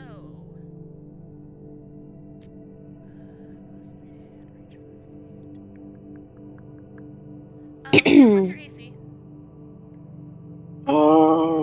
11. Okay, sweet. Pray this doesn't kill you. Wait, what do I add to this? What? Pray what? I'm dying. Oh, Oh, yeah, no, this does not hit you at all. You're fine. I rolled a 1. This creature looks at the other one that's fallen and starts to grip at its chest, clawing in a very similar fashion, before making a very half-hearted leap towards you. As it does so, it doesn't even get close to you. It actually falls and lands right about here. So it still lands very close to you, where you can now get a very direct hit, and this creature is now prone. But as it falls on all fours and straightens its body. You hear things snapping and breaking as it does so, and you are now up close and personal with just the horrifying noises and cries this creature is making. And as you look down at it, I think the only thought that's in your head is, that's why they call them wolves. Well, that is terrifying to think about. Your next turn goes to... The next turn goes to Liam. You can get 1 movement, 1 attack, and 1 bonus action. Alright, do cantrips count as bonus actions, or do those count as actions? I'm gonna let a cantrip... No... I'm gonna count that as an action. Any spell is gonna count as an action unless it is completely and totally for aesthetics. Understandable. Alright. Quick question. Am I close enough to touch the creature? You are within perfect range to touch this creature. It is currently lying prone on the ground about a foot from you. So you would have to bend down in order to touch it, which I'd say would count as your bonus action, but you are well within your range to touch the creature. Let's see. You know what? What? I think I'm gonna cast Fireball here. Okay. Yeah, I'm gonna cast Fireball as my action. Basically, each creature in a 20-foot radius needs to make a Dexterity saving throw. You gotta. Real quick, what's the radius of that again? 20-foot radius. In the direction you shoot it? Or in a No, it's a radius, so in a circle. So 20 feet Glensia's on each right next to you. direction. Sorry, Rusty. It's a Glensia's uh, right next to you. it says creature. I don't know if that counts as other players. I'd count it. Fire is fire. Ah, fair point. I'm still casting Fireball. Glencia, make a dexterity saving throw. You little shit! Oh no. Is this payback or something? No, it's not. I said you gotta make the roll. The creature's going to make one as well. Ace, what does it have to be? What does it have to No, be? it's just as a Dexterity saving throw. It doesn't give what would make it count. I will make it count. Okay. First monster rolls an 8, and that does not pass. Glencia, what's your modifier? Wait, with what? For your Dexterity.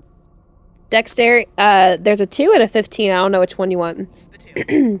So that's still a 6. That's still not a pass. How much damage does a fireball do? It's 8d6, so I gotta roll 8d6 here. Go for it. Are you actually... I'm going to give Glencia the benefit of the doubt. Roll 1 for Glencia and 8 for the monster. I'm in danger.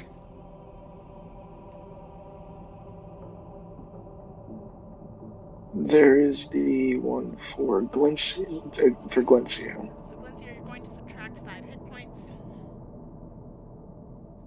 Where do I go with that? So when you go back to your sheet... Oh, I see. Yes, there you go.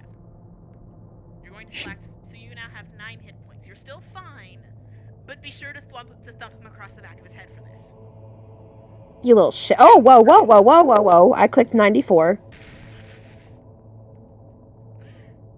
Now, Okay, permission to smack Liam?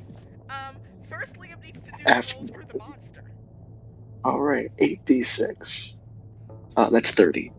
Uh, Liam, as this creature gets close to you and as you see this failed attempt, something clicks in the back of your mind, and you just raise your hand as fire engulfs this creature, and actually engulfs all around you and catches Glyncia on fire as well. Oh The shit, creature see, is dead, but Glyncia is now on fire. It's mild fire. What It the? doesn't burn Glyncia yet. oh shit, see, I'm sorry. I'm sorry. Um, You still have a movement though. yeah, and a bonus action. Yep. No, the bonus action. The bonus act. Oh yeah, no. Well, the bonus action was you reaching down to touch. Gotcha. Okay, so what's my movement speed? You can move Um, 30 feet or 3 cubes. well then, I am going to move closer to the other one as well. Alright, I'm going to say that you moved closer to the lake as well. Pause. Yes. Pause. Pause. Pause. Go ahead. Hello? Oh, hello? Ah. Don't worry, your turn's not for a minute. I'm going to say that you move to the right of the lake. Alright. So now you're now standing directly to the right of Glyncia and partially behind her as well. Both of you are now facing the mama wolf, or the mother wolf as I'm calling her for now. Oh, Uh, so, yeah, I just realized I didn't have to catch Glency on fire because I get to choose a point within range, for my fireball, well, she's on fire now. and, it's 150 feet range. Uh, well, she's on fire now. Yeah. And Um, I think I'm gonna end my turn there. I think that's a really good idea. Um, we are going to take a super quick pause though. We'll be right back. Just give us 2 seconds. Next is the mama's wolf's turn. Just go ahead and give us a 2 second break.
right back on to traumatizing my players.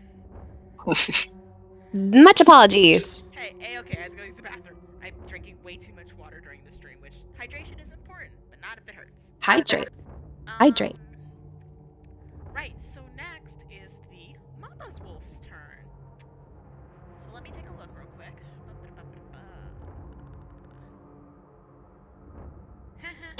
So during all of this, is Glencia still on fire?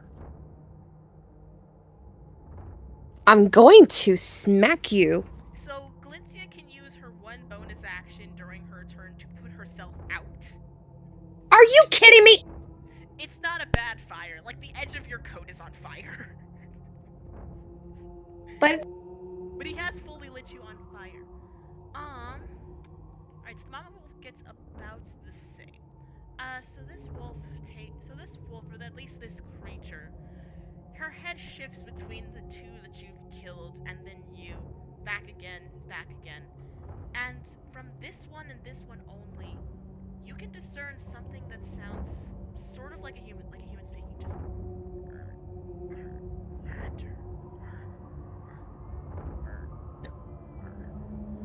before this creature lets out a gut-wrenching screech. It is so loud and sharp, you both are forced to cover your ears from this screech. ah,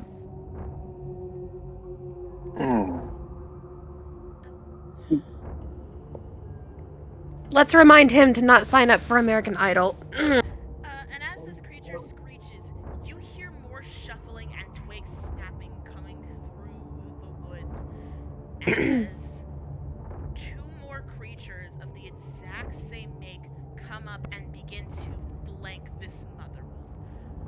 Both are returning the screams as best as they can, and both have their arms now fully extended so that you can just see how cracked and deformed and sickly they look as all three of them reach out towards you. The mother in specific, though, grips at a part of her neck and slowly pulls off something that is black and sticky and sharp as it dislodges from her. She holds it very carefully in her hand, and then, as I actually need to make a roll for this, and I forgot I have to roll for stuff.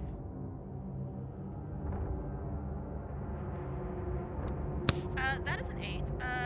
Liam, what's your actually no, Lindsay, what's your armor class? My armor class? Yes. AC. Your AC. 13. That is a 13, and that does. So it's that.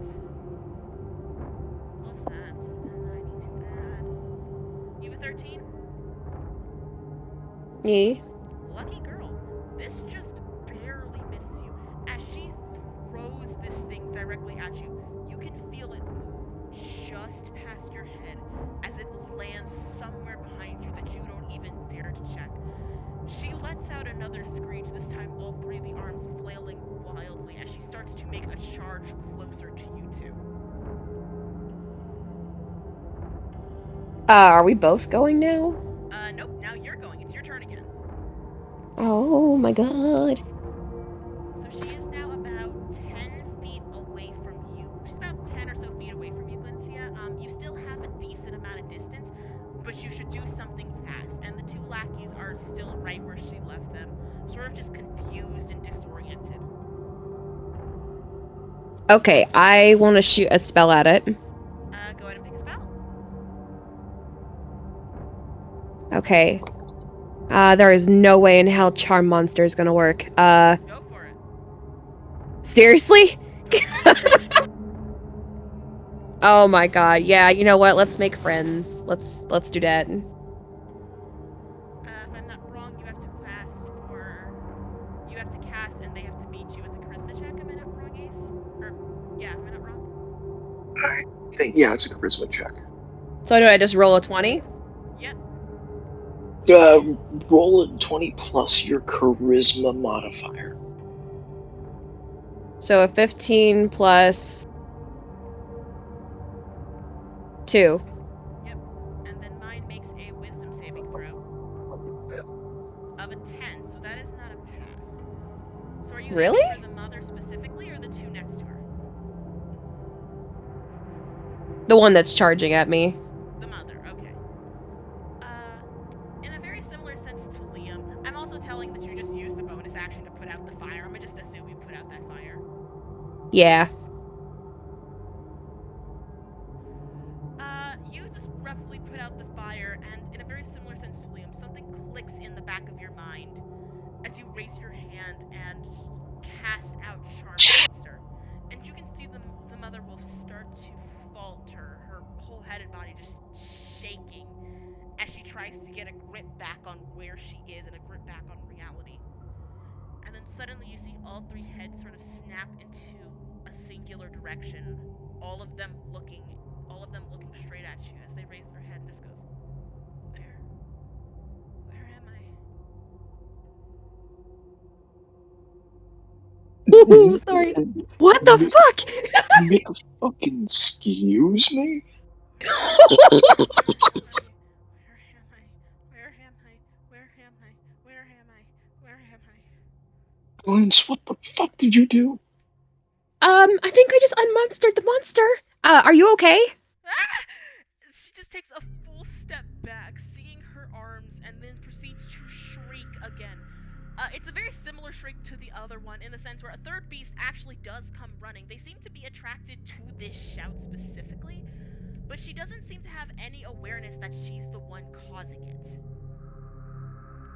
As she just starts to panic and lose her mind where she's standing. Whoa.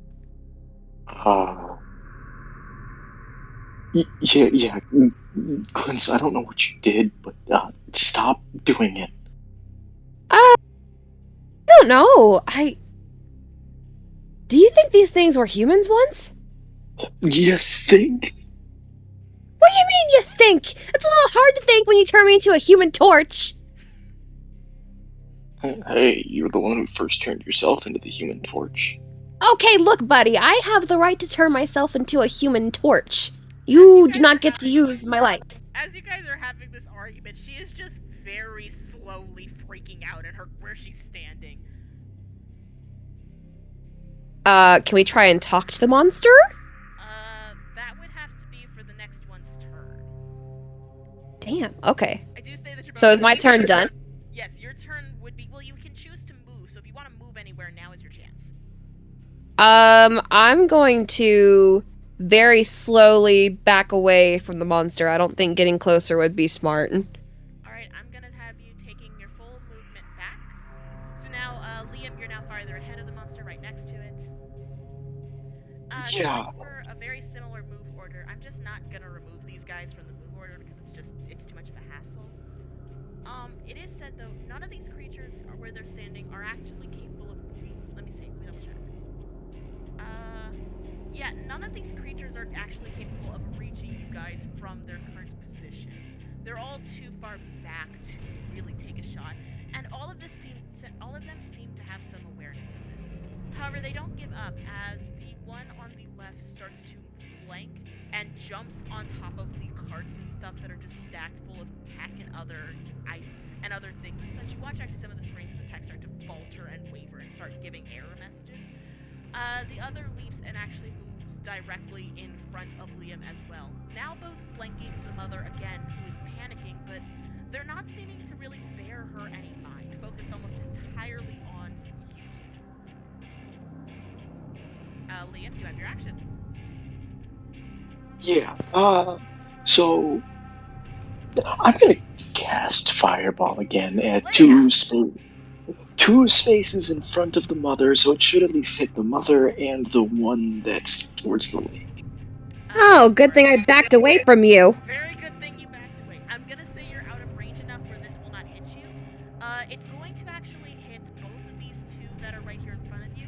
This one on the tech cart isn't going to be hit, and this one that's sitting all the way in the back also isn't getting hit by anything. Yeah.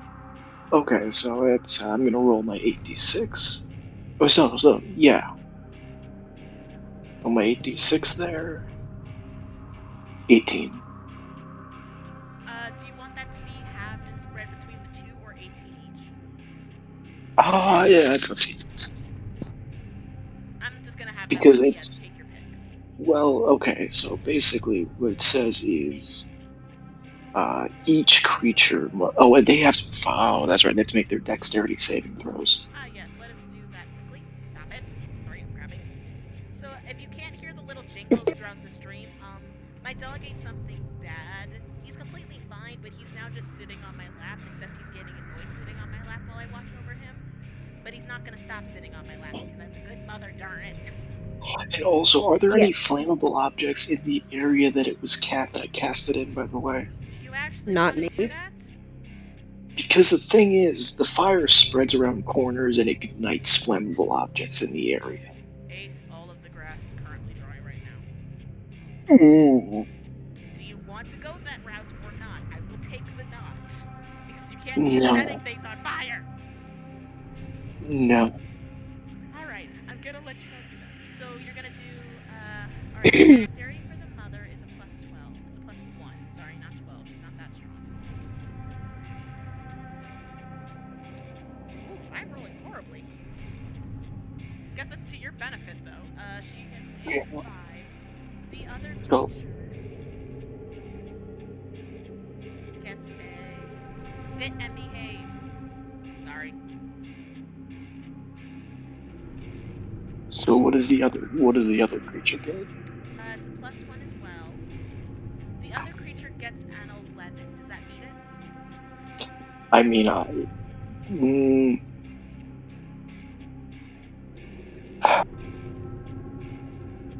the thing is, it doesn't say what I would, what I would need to roll or what I would be. But you said it's my my casting is my charisma, right?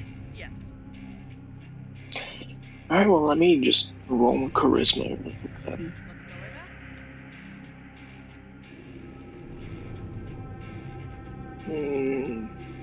All right, we'll roll charisma.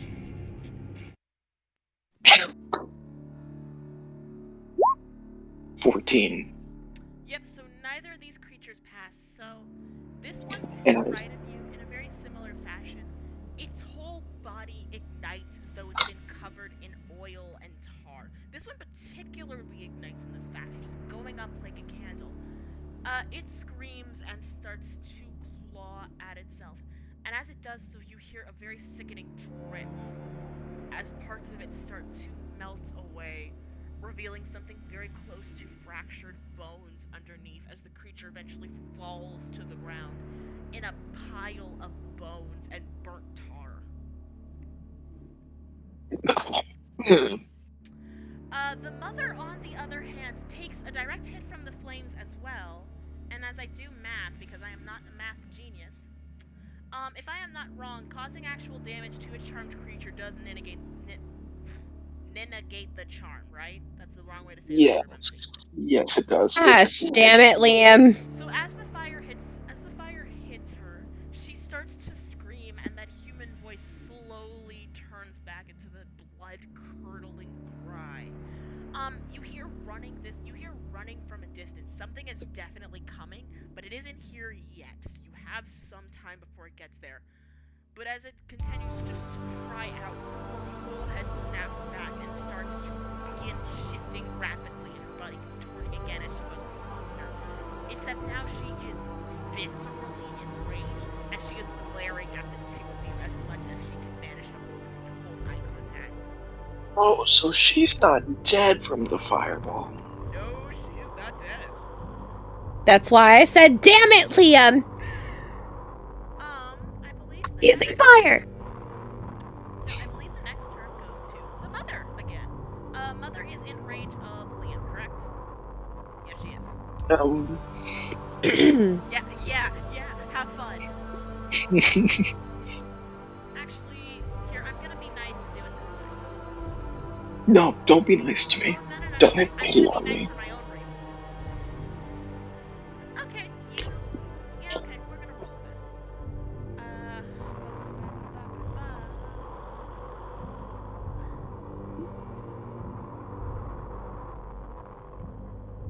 Ooh.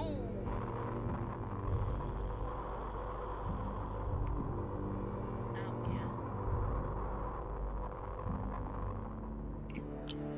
What was that a roll for? I'm just Oh. gonna start doing a whole bunch at once. Just ignore me real quick while I get some stuff figured out. Ba-ba-da-ba-ba-da-ba. It's hard to ignore when you roll a 20. Isn't it though? Isn't it just great? Let's see what else we have.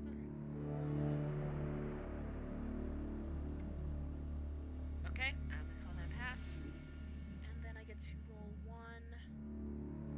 We'll do it like that. Ooh, okay. So Liam, as this creature as you have incinerated this creature, she goes straight back to just her whole body twitching and violently swinging as it just weaves itself round and round in a crazed pattern. She looks at you and takes a charge at you, swinging her clawed arms at you. She swings both of them. The first one connects with your chest, and the second one connects with first one connects with your chest. The second one, actually, yeah. What's your AC again? My AC is 11. Yeah, no, one connects with your chest and one connects right with your face.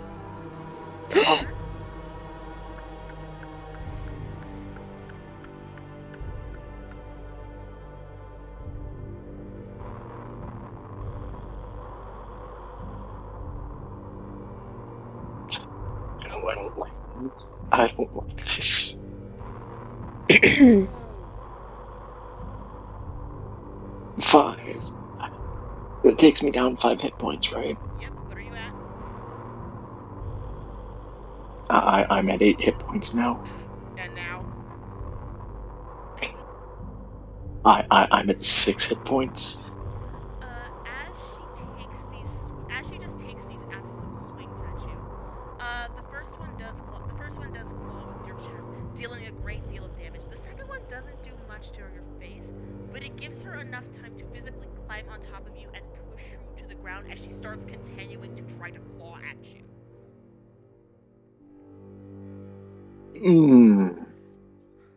Okay. As this happens, though, like as you are on the ground trying to struggle against her, actually, just roll me a quick struggle. So we're just gonna do a strength check. Just a strength check? Just a strength. Oh no, we all know how bad my strength is. Yeah, and hers is high. Oh, hold on. Oh, well. Hold on one second, I'm testing something. Okay, yeah, no, my rolls are fudging right now. Hold on. Not me actually fudging, just something's messing. Yeah, I rolled a 12 for my strength.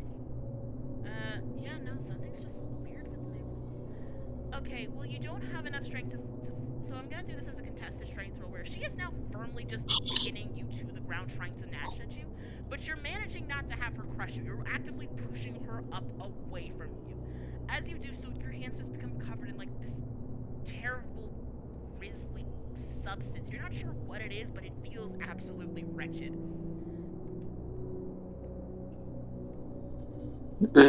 No, that is not good texture. As you attempt to push against her, from behind you, you just hear a very loud duck, and you hear something whiz past you and nail itself into the wolf that's setting on the technology card. And as soon as it nails into the one on the technology card, this one just instantly dies and blacks itself out, falling down on the technology, crushing a couple of components. As Slim makes her way back up the path, mildly grimacing, just like, I can't leave you two alone for 10 minutes, can I? Why would you? Now's not the time. As the mother sees her approach, she starts to turn and look towards Slim and redirect her attention towards her. So next turn does go to adding her into the turn order. Lyncia, it is now your turn. Okay, the very first thing I want to do is blast fire at the fucker that's trying to hurt Liam. Special fire or your standard? My standard. Yeah, do you mean you want to use your ability or a spell? My ability. Arcane check. Okay.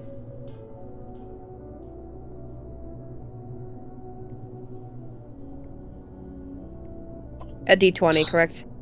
Yes. What's your arcane modifier?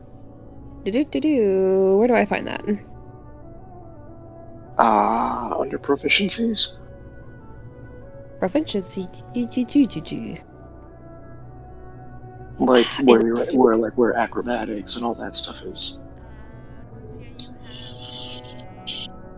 Glencia, you have 7. So add 7. That's 16. Okay, that's not bad. Liam, once again in the same vein, you feel your nerves start to heat up in a very warm way. As this mother wolf suddenly, from all 3 heads, starts to cough up black smoke again. However, unlike the other, she does not go down. Instead, she climbs herself off of Liam and starts to slam her hands into the ground, straightening herself up and screaming again, the smoke billowing out into the sky. This seems to have done no damage to her. What? As soon as Slim sees it, she just goes, oh, shit. I'm guessing that wasn't a good idea? Hey, Glintz, I think you made it. Hey, Good idea. Yeah. Target. Good idea, bad target. Okay, so note to self, the leader ones, no fire. Back up, both of you. She just motions for both of you to back up. Okay, I get up to help Liam up. So you are going to run. I'm gonna have you. Yeah, you're gonna run over to Liam, which should be within your range. Are you gonna help him up? Oh, yeah. Yeah. So Liam, you are no longer prone. I'm no longer what? You're no longer prone. You're standing. Okay. For the sake of convenience, I'm gonna swap. Well, yeah, I'm gonna do that. So the turn order now goes Glencia, Mother, because I'm just putting her in place of the other monster, Slim, and then Liam. Sound good? Yeah. Okay. Okay. The mother, who is currently just choking up black smoke, looks wildly between you and Slim, then you and Slim, and charges at Slim full force. Slim, look out! Slim, watch out! Ooh,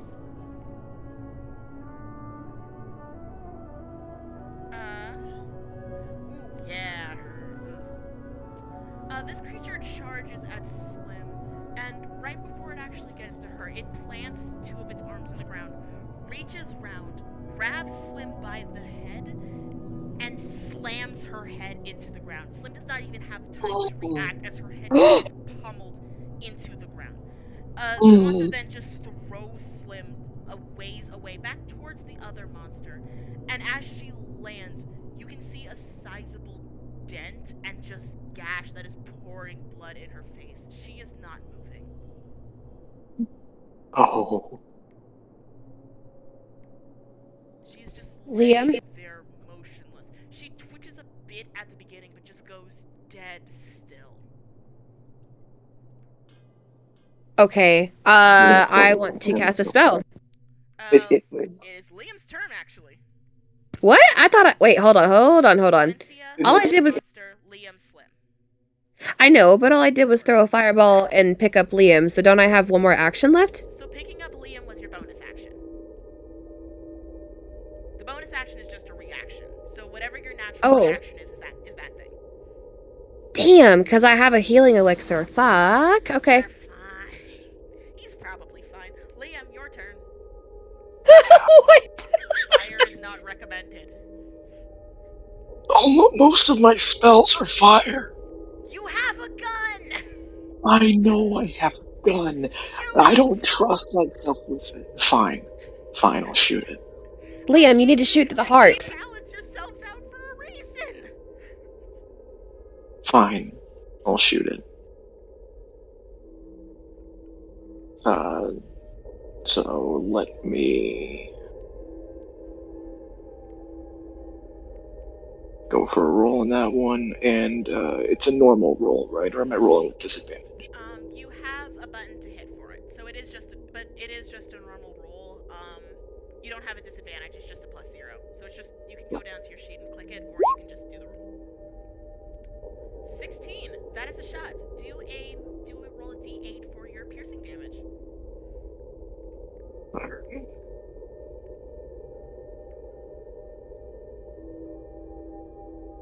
Galencia noticed earlier on that the head didn't do much, but the heart did. So I feel like Galencia would have yelled out, "Hey, aim for the heart." Oh, and I'm Yeah. going with that shot. My, I'm gonna say that he did. Okay. my rolls are really good today. Oh yeah, you're doing wonderful. That's a 7. Yeah.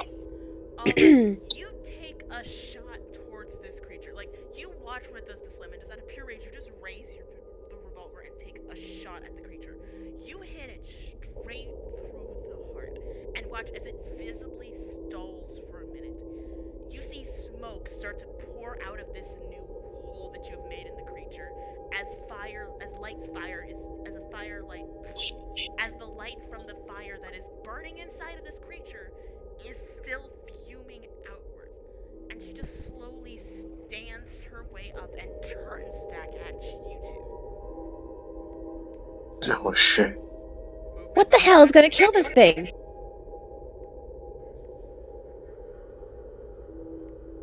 I'm gonna stay here and I'm ending my turn.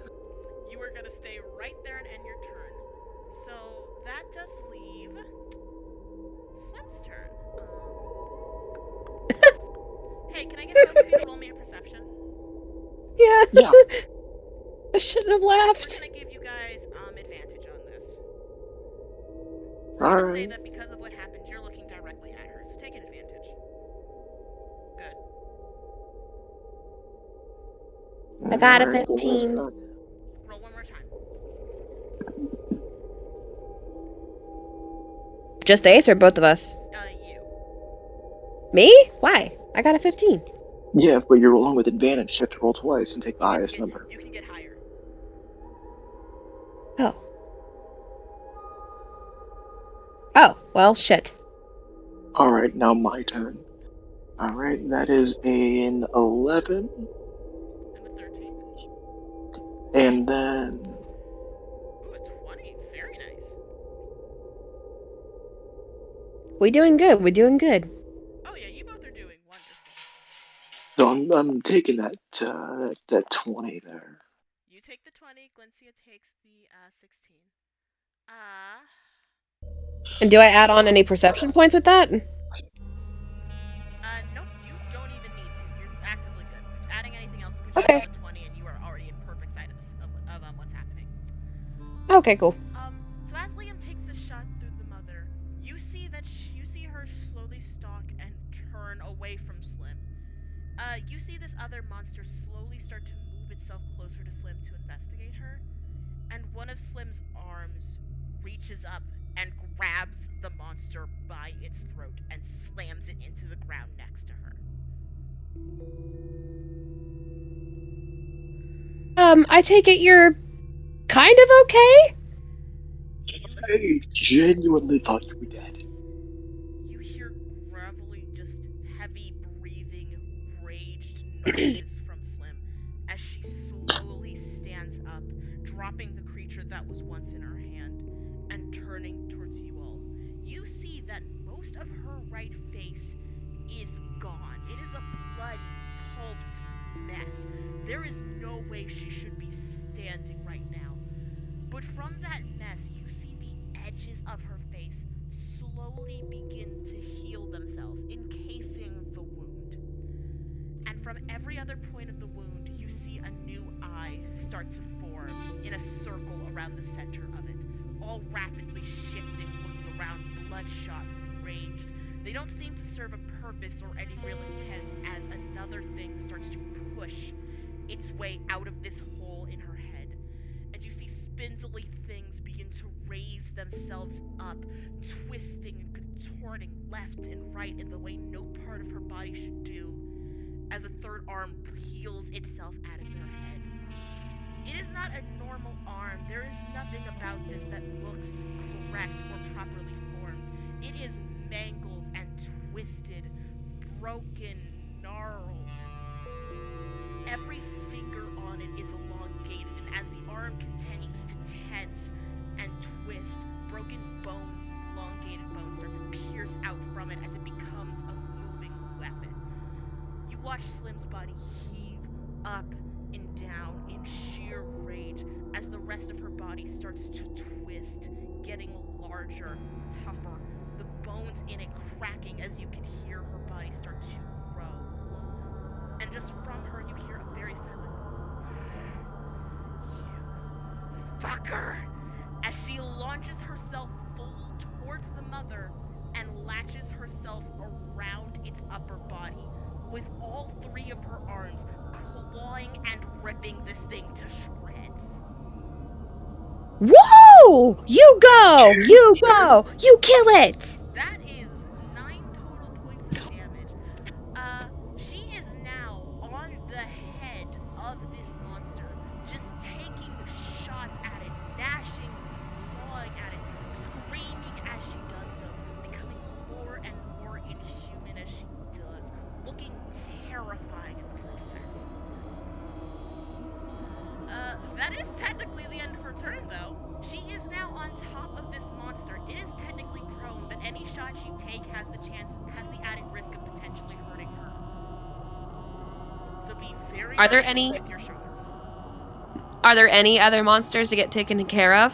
So far, every other monster is dead, and though the beast keeps trying to open its mouth and scream again, Slim keeps shoving her hands into its mouth and keeping it from screaming once more. Okay, whose turn is it? Right now it is... Let me see, your turn. Okay. I wonder if possibly... You still got plenty of rounds if you want to take a shot at it, if you want to take a shot. You probably have less of a chance than Liam of hurting her in the process. Bows are they're not more precise, but you can get a better shot and you're proficient. Okay, well, charming the monster and doing fast friends wouldn't help anything because Slim is going ballistic on it. She is also the monster is already enraged at where you used magic, so the spell can't be used a secondary time.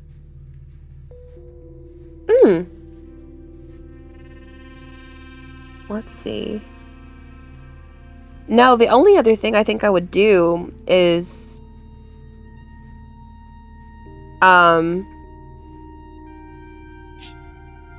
maybe Mind Thrust could work and it could weaken it and help Slim kill it? Describe Mind Thrust to me. I have no idea. I would have to pull up the whole website. Here, let me, so on your character sheet, you do have a thing you can do. We'll have roll 20 for this. You can go into your character sheet and just click on a spell. I'll do it for you. And it brings the information straight into chat. Oh. It won't allow you to cast it, but it means you can view the information. So, for 1 round at 60 feet, which you do have, you drive a disorienting spike of psychic energy into the mind of a creature you see within range. The target must succeed at a intelligence saving throw or take 1d6 psychic damage. You are fully welcome to do that. Go for it. Okay, so after I do this, I would only have 1 extra action and then... And then a movement. And then a movement. Okay. Okay, yeah. I'm gonna try that and see if that helps Slim end that fucker. Go ahead and cast. How do you cast? Do you do 1d20? Yes. Hell yeah.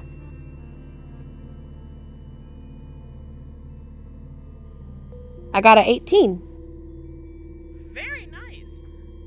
So I'm going to have them do they do not pass their saving throw, so they roll 1d6 and that'll be their psychic damage. Whoops, I forgot to put the roll part. Oh my gosh. Instead of backing up, I meant to delete the whole thing. Instead of backing up, I clicked something else. I don't feel like saying it anymore. 1d6? You said 8? 8? Yes. No 6. 8. Well, 6. It's fine. Well, damn. Oh. That is a 6. So you deal 6 psychic damage to the creature, and I'm gonna say 2 of those were physical damage points just because of how high that is. creature starts to. You watch her, she does seem to at first attempt to be shredding Slim away from her face, but slowly she starts to falter and her movements to get Slim off become slower and slower. At this point, any roll or attack she takes is at a disadvantage.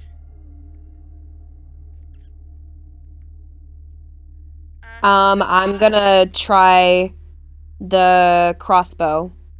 Uh, so that would have been your The action. So your bonus action is only a reactionary thing. So I don't think you would have had the reaction of shooting at this moment. The instinct hasn't kicked Mm. in. Dang, this is picky. Yeah, sorry. So in that first exact moment before combat started, because you were surprised and Glintia is very proficient with her crossbow and it's her first means of defense, I gave you that bonus action shot with it, but for this situation, since you did already cast a spell you had really intently thought about, I don't know if a Yeah. second shot would be, yeah. No, I don't think. So, what's the point of a second action? So the second action in this case you can do. Look, you could literally slap Liam right now if you want to. Don't, but you can.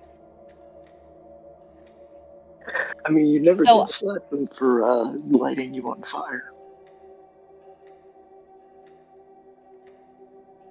You know what? For shits and giggles. Liam! You little shit! Didn't you just slap him? Yes. I'm not even gonna make you roll. You just slapped this man. Liam, you just take five. You take 5 psychic damage points. Your ego is bruised.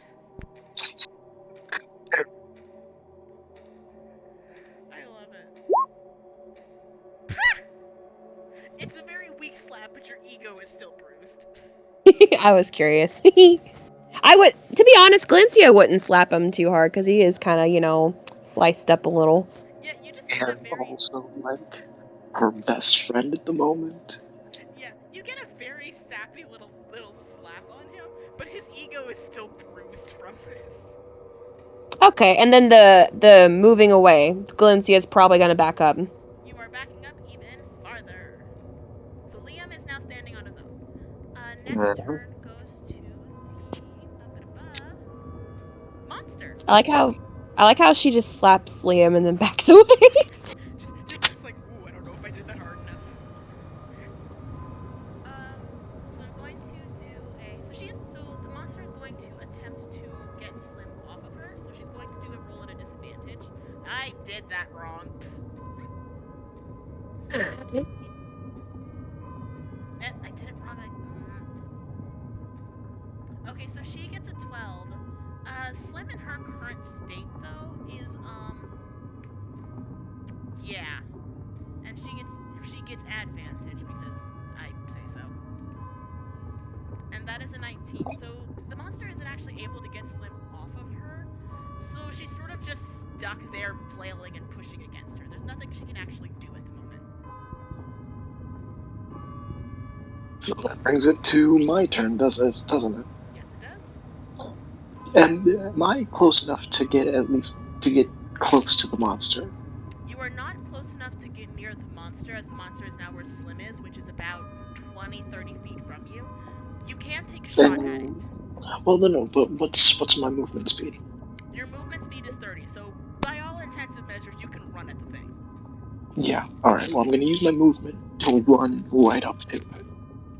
Okay, you are now right against this monster. Go for it. Okay. Well, here's what I'm gonna do then. I'm going to reach my hand out, grip onto it, and I'm going to cast Vampiric Touch at 4th level. Which should do what? So, the touch of your shadow-wreathed hand can siphon force from others to heal your wounds. Make a melee spell attack against a creature within your reach. On a hit, the target takes 3d6 necrotic damage, and you regain hit points equal to half the amount of necrotic damage dealt. Until the spell ends, you can make the attack again on each of your turns as an action. When you cast the spell using a spell slot of 4th level or higher, the damage is increased by 1d6 for each slot above 3rd, so I'd roll for 4d6 necrotic damage. But I have to roll my melee attack first. Go for it. Alright, so that would just be, what would my melee attack be? That would just be a d20, wouldn't it? That'd be a solid d20. You normally add strength. You have no strength, so subtract one, maybe. Up to you. Yeah, I'm just gonna roll a d20. Bet. And that is an 18. Is that a hit? That is a hit. I don't even have to check that. That's a very much a hit. Go ahead and roll your Alright, necrotic well, damage. yep, that's 4d6.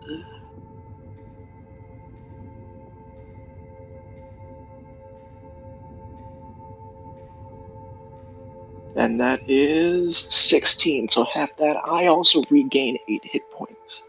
Alright, But add it back. takes 16. So do me a favor, add back your hit points first. You all done with that? Yeah, I'm up to 14 hit points. Okay, how do you want to do this? What do you mean? So, specifically, you walk up to this creature, touch it, and attack and cast it. Do you want to say anything? Nah, it's just gonna be a silent thing. You watch as Slim goes ballistic on this creature, and as the two fight against each other, and you walk up very silently behind her, ever so carefully, and touch at the back of her head.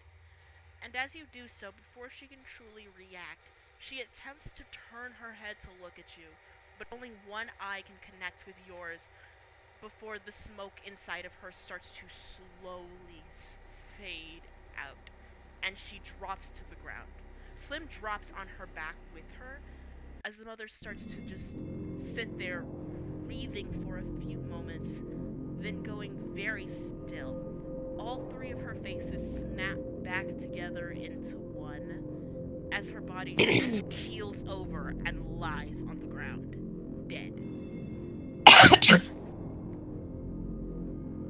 Sorry, dying. Congratulations, you have passed your first fight. Oh my fucking god. It was done in such a badass fucking way, too. Initiative is officially I over. You really are free to wish. act as you see fit. I really wish. Okay, well, I mean, I'm saying, oh god, fuck, that was good. I wish I had something prepared to say to that. Slim. Can I slap Liam again? You have to. Yes, you run all the way up to Liam and just slap him with running speed. God, fuck, why?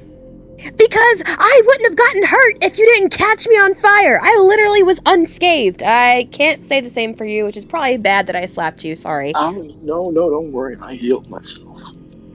Okay. I healed myself by killing that thing. I'm good. As you two have this argument, Slim very slowly stands up and takes a step back from you. The arm that has grown out of her face is still writhing around frantically, and she continues to just tilt her head as she watches it do so, before she grabs it right at its upper arm and rips it free from her head, throwing it across the ground. Okay, that's crazy, because I was gonna ask if she wanted me to chop it off or something, because I feel like it's not supposed to be there. One second, guys. Hold on. Okay.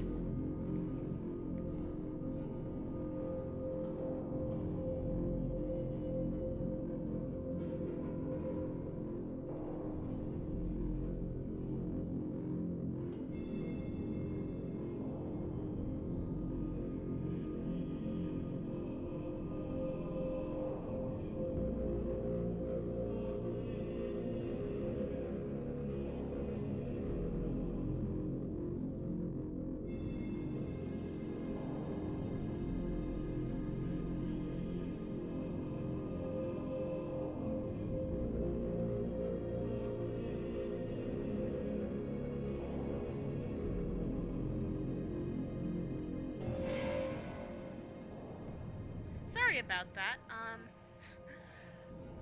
She just sort of pulls out the arm and looks at you two. She doesn't say anything, she just tilts her head back and forth as she looks at you all.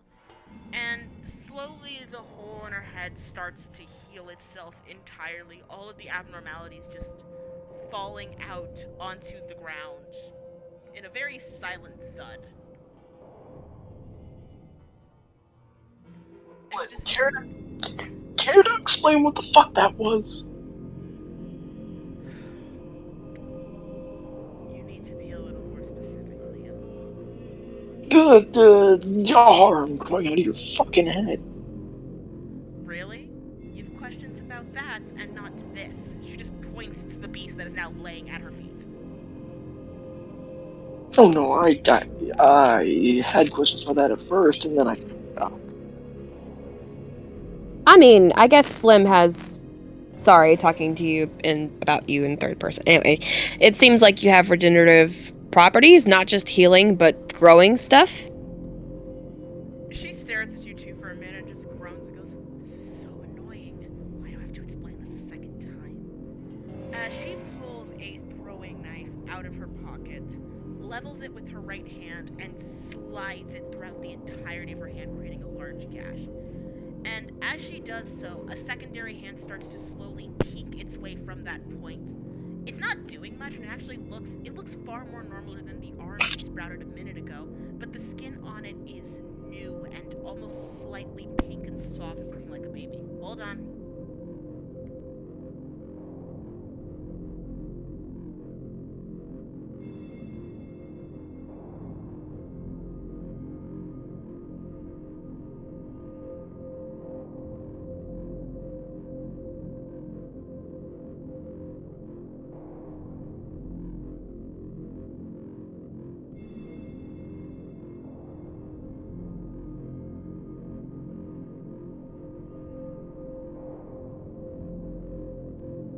Back. Welcome back. As you were saying, baby hand being born. Yeah, a hand just peeks through as she peels it back out and throws it on the ground. Regenerative and growth of the body. Okay, that's fucking cool. I wanted to Yeah. be stronger. I got my wish. Hey, Slim, I got a question for you about me. Think carefully before you ask anything. So, we found out that I can influence people's minds, but you want to know what I just found out? What? I'm magic. Oh, God. I kind of realized when you realized what. Come. You can't be this stupid, can you? Well, let's see. I threw a fucking fireball. At me. Granted, no, it wasn't directed at you. You just happened to be in the way. Line of fire, quite literally. And I healed my own injuries by killing that thing. Yes. I'm fine. Yes, and they can all shoot fire out of our hands. I'm really failing to see why this is such a surprise to you. Look, I just felt weird, like I had something awakened or something. Am I I'm a more wizard? freaked out about the monster. Am I a wizard? No, you're fully human. Okay, am I a mutant? Also, no. Why do you always make the weird pop culture references? Because I want pictures of Spider-Man? I was going to say, he wants to be the next Marvel hero. She just takes a very loud. Hold on 1 second.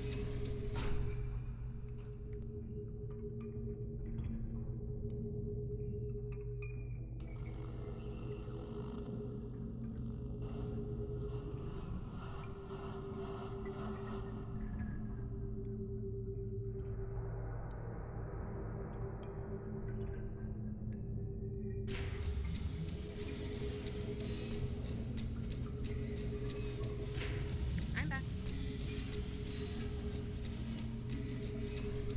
Continue. Sorry. Hello? Oh, yes, you are. Yes. There we are. I'm back. Okay, welcome back. Yeah, Liam clearly just wants to be the next Marvel hero. Yes, clearly. Right. I'm gonna go call this in. Someone will be around to collect up the bodies before they start moving again, and then we. Well, I guess we're technically done with patrol. And you guys found the mother. Wait, Slim. Something particularly interesting happened whenever I was charming it. I have a very blunt question. By all means. Did they used to be human? Yes. And you were not gonna tell us this? I find if I revealed this part, I need to speak on a lot of other things that make the conversation much more tedious. More fucking tedious than I want it to be at this time of night. You know what? You got your face slammed into the ground. I'm not gonna question you further tonight, but later on, I need a book or something. I want to learn more about the creatures. How about in the morning, when I show you all where these things are kept, I'll answer some questions for you all, and if you want to, I'll even bring the fucker from upstairs. So basically, they used to be Oh. human, now they're monsters, which means now that the monsters are no longer human, I've got no problem killing them. Sure. Deal. I did shoot it right through the heart, though. Yes. Yeah, good job on that, by the way. Yeah, my adrenaline was pumping. Wait, these ones have Yeah. hearts? I don't know, I shot it right through its chest. She Where goes I thought over and the heart would actively have been. picks up the mother and just slowly like reaches into the hole and just like looks around. Oh, huh. This one does have a heart. Must have been fairly young. Poor thing.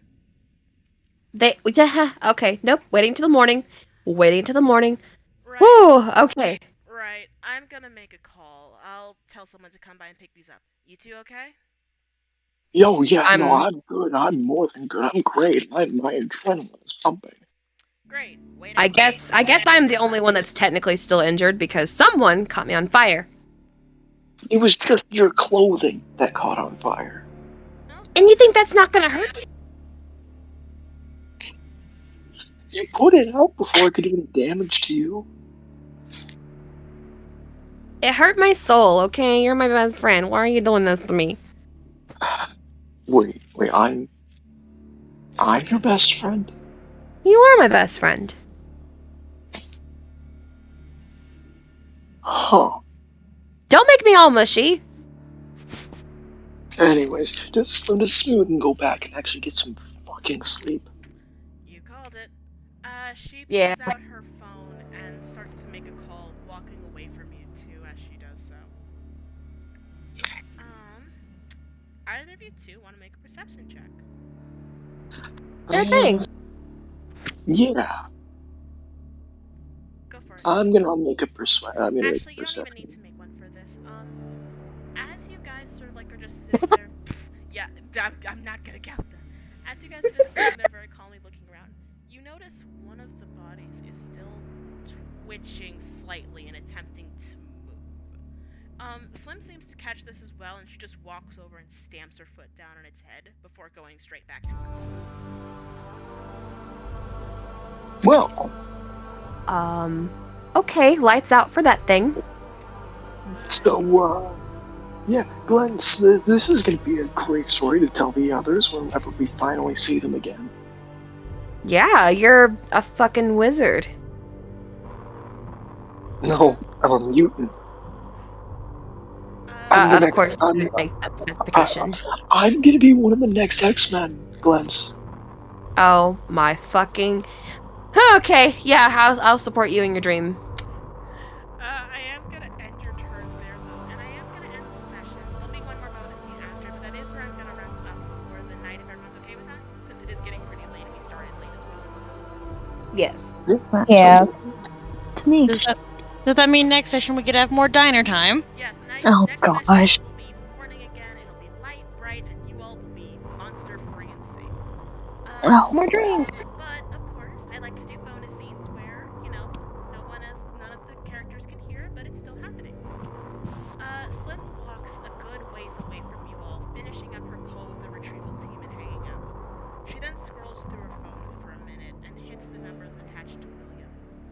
holding it up to her ear and calling and going, "Hey, I don't think you were that far off about them.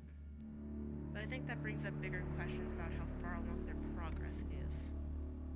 We'll need to compare them with the other examples we have in order to test if it's truly a working theory or not, but we might have just found our prize cattle." And she hangs up. And that, ladies and gentlemen, is where I'm going to end the stream. What? Prize cattle? I don't. Excuse me. Moo! Spirit?